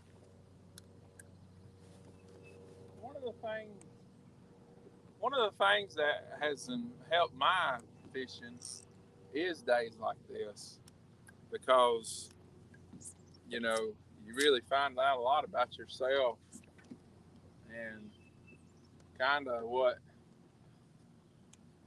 happens, and things hunt. It's all right, I'm coming off of it. Kind of learned a lot. Dude, why is there no dude, the way it looks like right now, it looks like there's not a fish in the lake. No, There's not even, haven't even seen a carp jump. Literally, That's true. I have not even seen a carp jump. I haven't even seen a gar.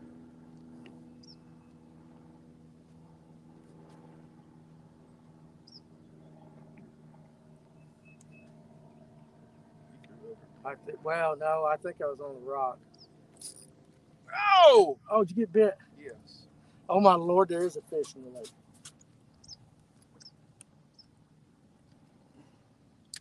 Oh, my Lanta. Look at it, I seen that. What was that? What? Danny's rod tip just goes, and he starts reeling, and he goes, and he just like, let go. Because in my mind, I was trying to get, because I was under you. That was a fish. No shit, I know. It was like, I seen your rod tip. It just goes, and then you start you like to rear back and start reeling. My mind had made my mind. Oh, there we go. Thank the Lord. Yeah. Thank the Lord. Just a little one, It but doesn't still. matter. Get it in a boat. I had to snatch him. He bit it. Ooh. And I had to. Hey, we actually had a fish kill too. Yeah, we might be waking them up right now. Might be waking up. Look out! This is a gollet. Oh, Hey, bigger than the two I caught. This is a gollet whopper. But look where I had to get it. I had to snatch him. Good night. We're gonna count that fish as mine because I brought it to him. 10-incher. This looks like a Yahoo bass. That's a Yahoo bass. That's a Yahoo bass. That's a Yahoo My bass. Atlanta. I swear. It's a doop. I just start swinging.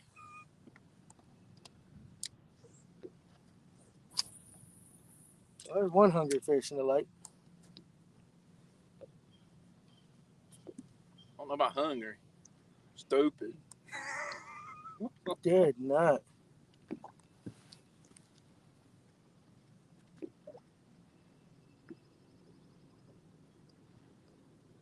So James F. had a buddy out here fishing today, and his friend zeroed. Do what? He had a buddy out on the lake today, and his friend zeroed. I can believe it. We ain't zero. We ain't zeroed, but we sure ain't winning no tournament today. You've caught 2, and I just caught my first. Would that have been a keeper? No. Yeah, that's what I said. None of the 3 we've caught are legal. Fish. They're fish, but they're not legal in a tournament fish, for sure. But you never know. You never know. A lot of quick strikes out here on this little thing finally.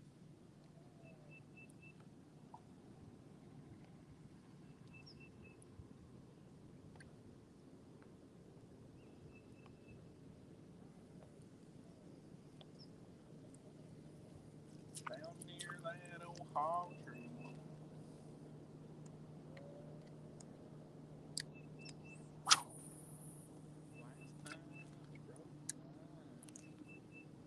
You know, and not a lot of traffic on the lake tonight either.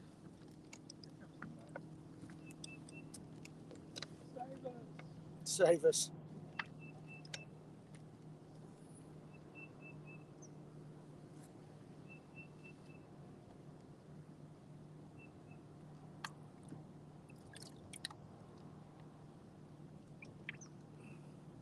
This reminds me of the time we went to Murray for 2 days. Murray. Yeah. And why is that? That first day we went up there, we practiced. We practiced for the tournament on Thursday, and then we relaxed on Friday, and because we drove Wednesday night, Right. and fished all day Thursday. As soon as we got there, we literally took a nap, and then got up and fished. And I'm gonna turn the boat away. Thomas Leverett. What counts as legal on Lake Lanier? 14-inch. But we went out there on practice that morning. Yeah. Oh, Tracy got it right there. Yeah.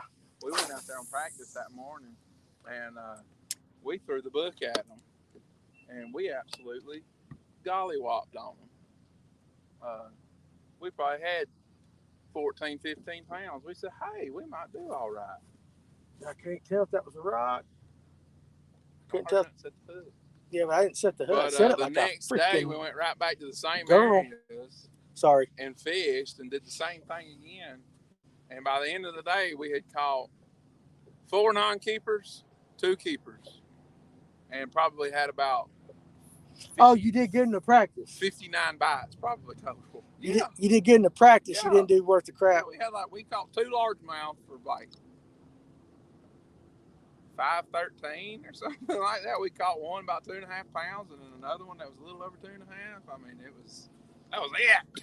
It was like, dang, we done good. We was flipping grass. We was fishing down the lake. We was doing good. Worms, jigs, creature baits, poppers. And then Saturday came along, and we couldn't catch dang fish hardly to save our lives. That's the story of my life. That's just the way it is. Now Murray's a herring lake. We might be waking them up for sure. But I would tell you this, you know how everybody says you want some wind? If you ever wanted a calm lake, it's about as calm as I've seen Lanier this year, other than first thing in the morning. I mean, it is like... This is the first afternoon I've been out here where in a while we ain't had wind. There's no wind. I mean, we've had enough to where this spring in the evenings where it's been decent. little wind. It's stagnant. That's But about it's the very best way. stagnant. Yeah, exactly. It's very stagnant out here. Feels like August. That's what it feels like. Just not quite as hot. That's about the best way I can describe it. Is stagnant.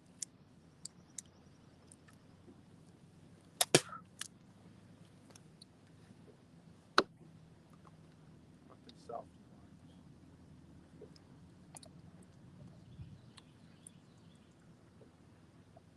Oh, Jeff, you make some lean. Mm-hmm.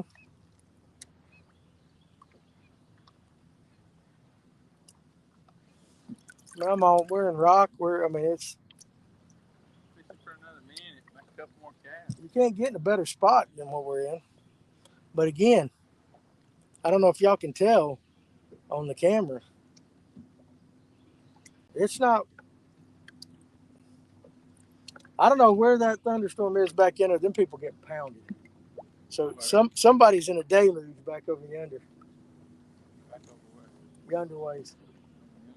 It's been dark for a long time back over there. I hope we don't get pounded. I hope we're off the water. We'll be off the water for that thing gets in. Especially that big sail that's coming up.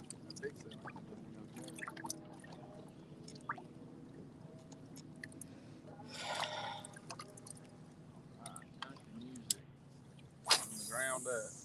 Last cast, we're gonna go somewhere else. All right. Gotta fix my arm. Fix your arm.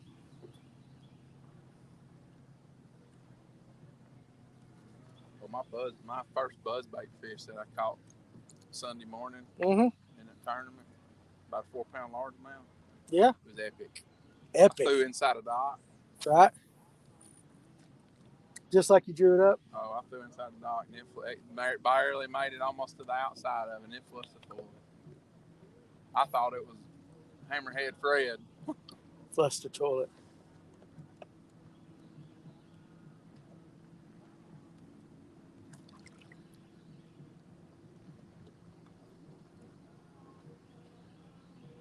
But even again, still, this is a typical Lanier.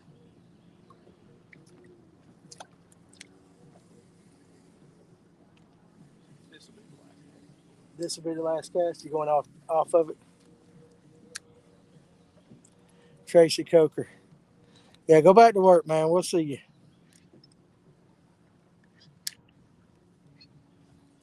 We might hit one more spot and might call it an evening before we get in the deluge. But I'd like to get a couple of more fish on camera.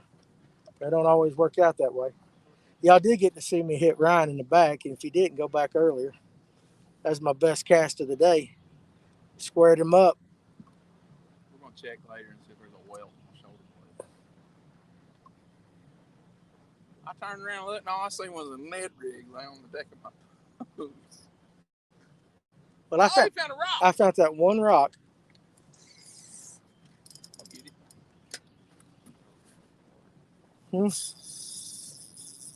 Oh goodness! You found the other rock. I found another rock. It just took off. The boat was moving. Dadgummit. Shall like that? Set the hook on a rock.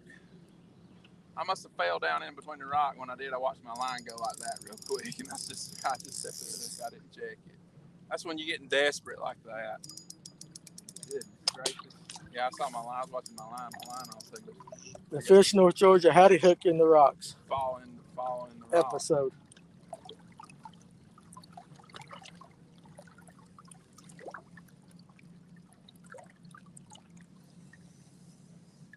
Oh, you ain't gonna be able to get it.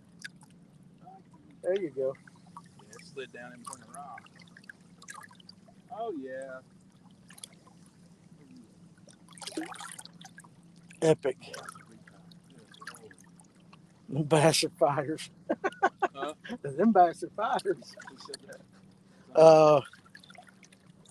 No, that was Thomas Levis, Justin Warren, Danny always says. I can't even read it right now. Hold on, I have to read that. this. Was a rock. It come loose. Mine come loose too. That was a. Let me retie and we'll head over to one more party. You might want to check yours too. That looks pretty good. Let me read what Justin put. So Danny always says hook sets are free. That's right. Yeah. Do y'all think the lake rising over 25 feet in the past 24 hours, or 0.25? So raised over a quarter an inch. Do I think it affects it? I don't see how it couldn't. I mean, I'm not totally familiar with Lanier like a lot of people are, but I wonder if they're generating today. Yeah, water been moving more than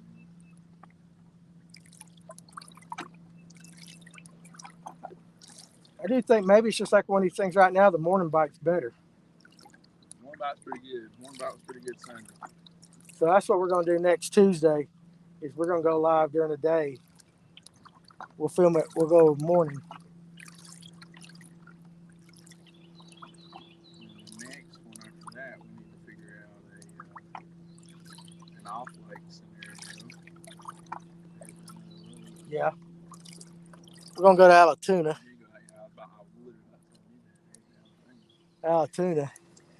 Catch some of them dinks. Of course, I mean, right now, Alatoona probably fishing better than this is right now.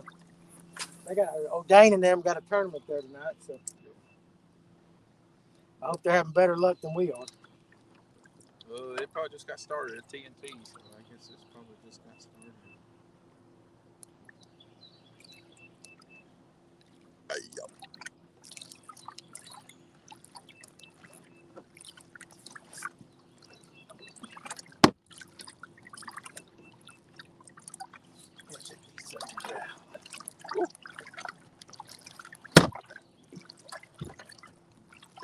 I said, yeah, what kind of shower?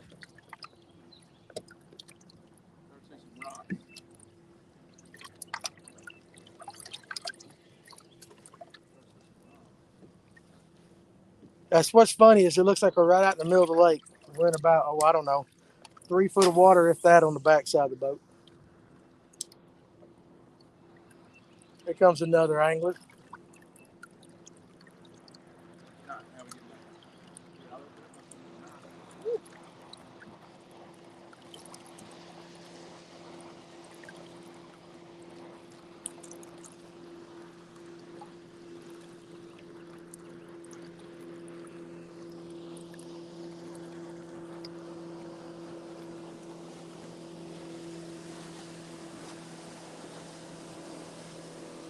But yeah, Justin, hook sets are definitely free. How you like your married life? Check this out. We got Jeff and South.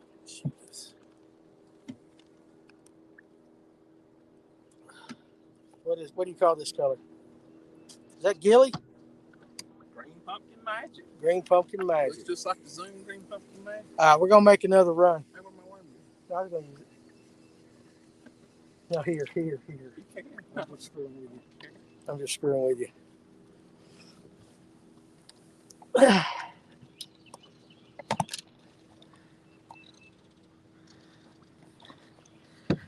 If any of you guys have not tried Softy baits, I highly recommend them. They're made out of I call it Kennesaw. I guess you could call it Ackworth too, however you want to say it. Tim Hamby started the company, and of course he's passed away. So Jeff passed away last year, I think. Gravely, is that how you pronounce his last name? Gravely. He and Tim's wife have kept the business going. And one cool thing about Softy is they float. So, you know, we've tested it. We have them. So I mean, back on our YouTube they're like that. They're seriously. Mm-hmm. For show. They're good baits. And here's another thing about Softy. In today's world where everything's so expensive, you get 20 worms per pack. 20 worms per pack, and it's about $4.99 right in there. There's not too many other places that you can, or I don't know of any other that you can get like that.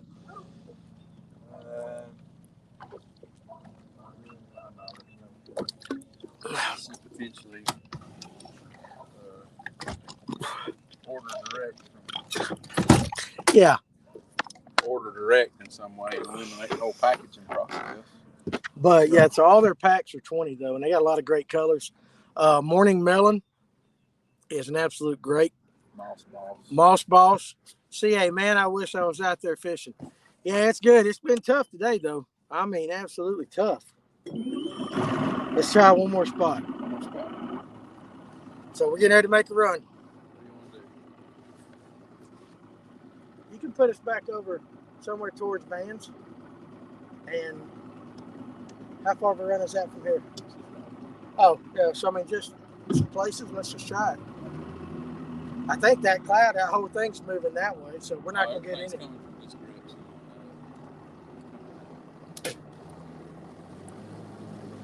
There's not hardly a soul out here. I think. No.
All set up.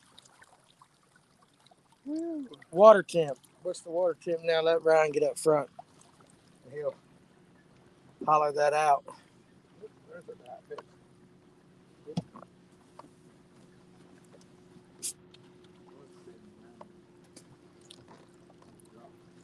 Thank you.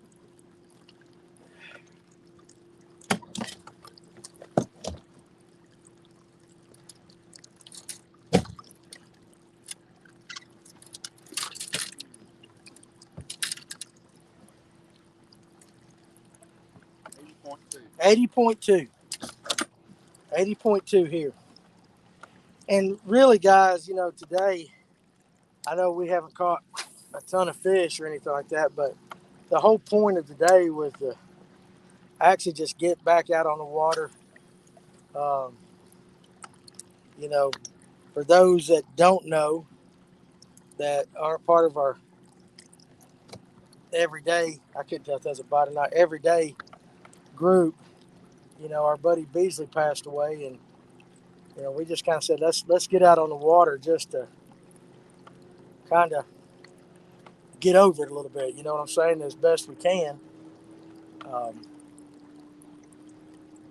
he was a good kid. He was the most passionate person I've ever met when it comes to fishing. Uh, and, you know, he took, I tell you, he took oh, rocks, I think. He took what he loved to do and he did it with everything that he had. And almost Ryan will echo this, almost to a point. I mean, boy, he'd get on our nerves. He would absolutely just get on our nerves that I'm on him, I'm on him, I'm on him, or I can't figure out why I'm not on him, or but he was, He never would accept him not being on a that's 20 right. pound bag. Yeah, And I tried to explain to him one day. I said, "You, even the best out here don't just walk around here trying to walk around with 20-pound bags." Right. But he wasn't going to accept that. No.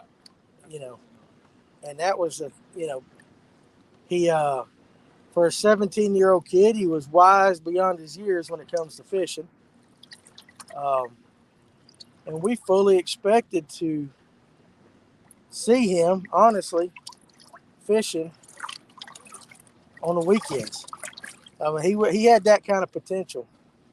And so today was kind of pretty much our way of just saying, what would Beasley do? He'd gone fishing. And so a lot more, for us as individuals, today was a lot more about, just kind of getting out here, being able to clear our minds because, it's funny. I'm a 50-year-old man, and a 17-year-old kid's passing has left a huge hole in my heart, and a big space that, in our family, for those of you that watch the live well, Beasley didn't always say the most, but I could tell you this, every Thursday night, I knew without a doubt between 7 and 7:15, this kid was going to walk through the door to be a part of what we did. And like clockwork, you could always count on Beasley being there. So, it was tough for us to get the news about him. And so we thought, we weren't going to do one. And we said, oh, heck with it. He'd do it. That's what he would want us to do. So we come out here. And even on tough days like this, it's still, rock.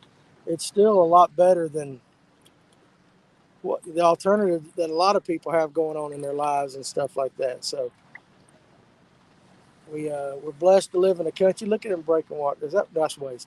We're blessed to live in a country where we still got freedoms that we can go out and enjoy fishing, at least for now. And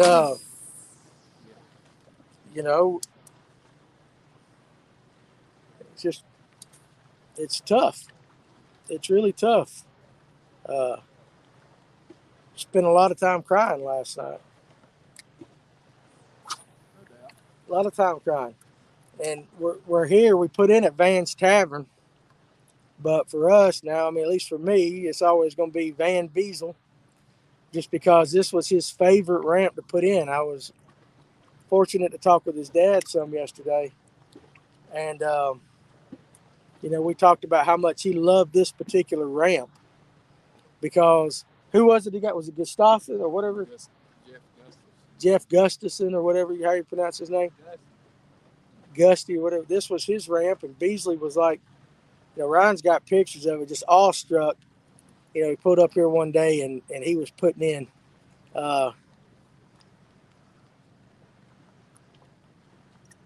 Let's see, thoughts are with y'all. Daughter fished against him in high school, and he beat us every time. He was a great angler. He was good. He was good. Yeah, we hunt. We could kind of tell up there where you're at. There was some rain, some clouds, and stuff like that. Uh, what's up, Drew? But you know, it's just tough.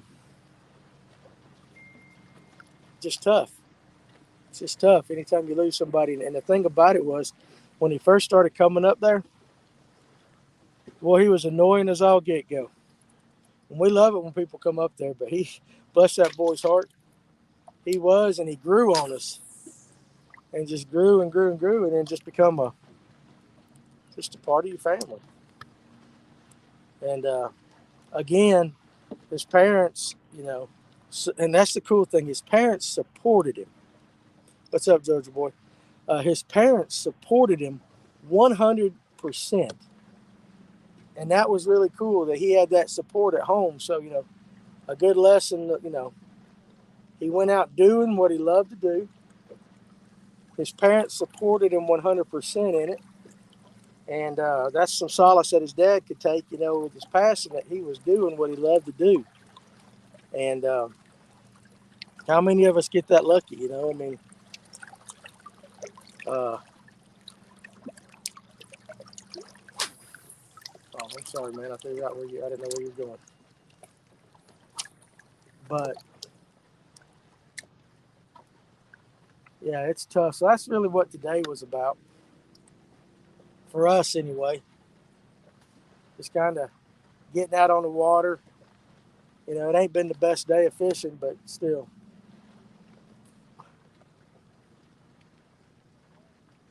He's got this brush pile over here that he absolutely loves. I don't know exactly where it's at, but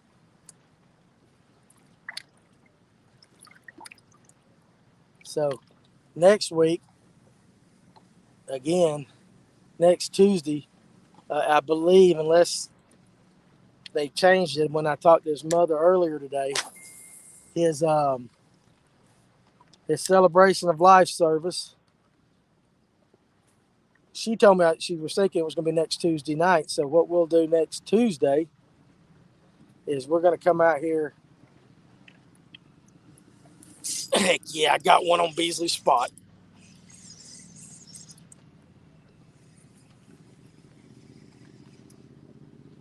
That about make you cry right there. There we go. That's how you end the daggum, Dave. It ain't a monster, but happens for you, Beasley. How about that? How about that?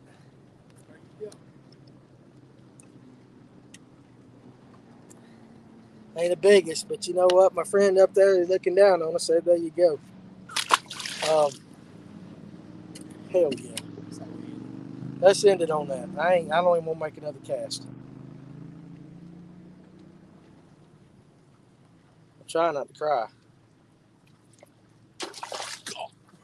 Was that him? I just had to chasing it. You gonna make another cast? Beasley would say one more cast. Beasley would say one more cast. I was reeling my worm in and it just come up. Beasley would say one more cast. But next Tuesday, ball bait out here too. See what I said earlier. Where there's bait, there's fish. Bait, there's fish that want to feed. I'll be down. I don't even know what to say. Next Tuesday we'll do this in the morning. His service, like I was saying, is supposed to be at night. That night, unless they've changed it. I'm actually very honored and blessed that I get to speak at it. So any of you guys that are, we'd love as many of our supporters to go. I know. I can't believe I caught a fish here like that. but I get to be honored to speak and say that. So we should have a tournament. Okay, so for those of you that are asking that, that we mentioned it, we are going to have some tournaments. There's one already in the plans. I went to do a permit process for it this morning, and I will have once we get the permit in hand. Uh, I'm going to put it out on the group page. Um, I'm going to put it out on the group page, and everybody go. And there's going to be. I talked to Nathan Skinner today. He's going to do a kayak benefit. We're going to do that. We're just going to give the family time to process it and all that before we start really throwing the tournament stuff out there. But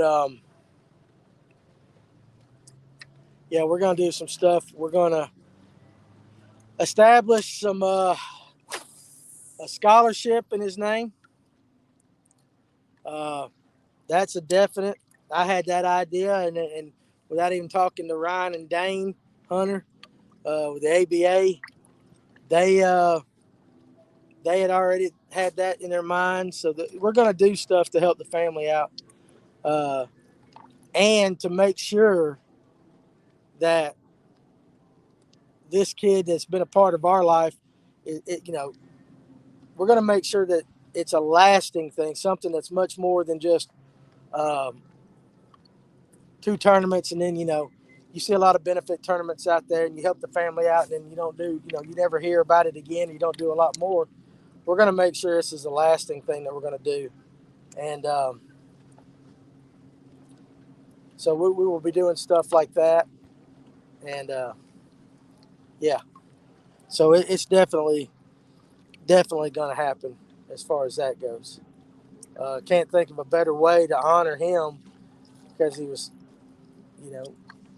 kick-ass high school angler, to help out another high school kid with a scholarship, stuff like that, in his name, and to keep that name going.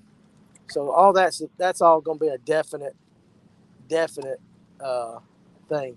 But yeah, once we get the tournament stuff, yeah, scholarship's the best way to do it for sure. Scholarship is the best way to do it. And so we're going to do that. And again, when that time comes, you guys know that I'm going to be calling on all of y'all to help out and to do stuff like that, and yeah. So when that time comes, it will be appropriate. But yeah, so just keep an eye out on that. Probably have a tournament on Allatoona for those guys too. So going to really do as much as we can to help out. Come on, Dawn, right? Dave and Dawn? Yeah, Dave and Dawn. I'm terrible with first names. So we're going to do that. We're going to ask all you guys to help us out when that time comes. So, I mean, like I said, today was a lot more about us getting out here than just catching fish. So, you want to end it on that? Yeah, we're going to end it on that. So we love Beasley. Eric, who's like a son, and I know he's already getting on the Lord's nerves, going, "Hey, where's the fish? Where's the fish? Lord, could you give me a little bit of wind over here?" All those kind of things. So, like I said, with that, we're going to end it. Any day on the water is better than the alternative. So we appreciate you guys watching us. But if you got kids, loved ones, make sure you hug them tonight. And, enjoy every second that you get. Whatever your passion is, do it. And you're right, Brian, it's family. Every one of you guys are part of our family.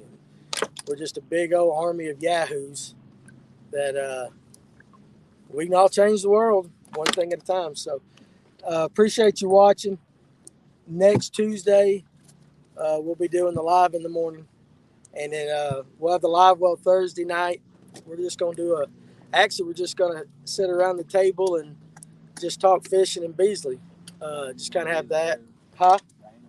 Dane Hunter's going to come in, and Paul will be there. And Paul really liked Beasley too. He really was close to that kid. So we love you guys. We appreciate it, and we're gonna end on that. Caught one on his hole today. So that was a hell of a way to end it. So we love you guys. You guys be good. We'll see you on the next one.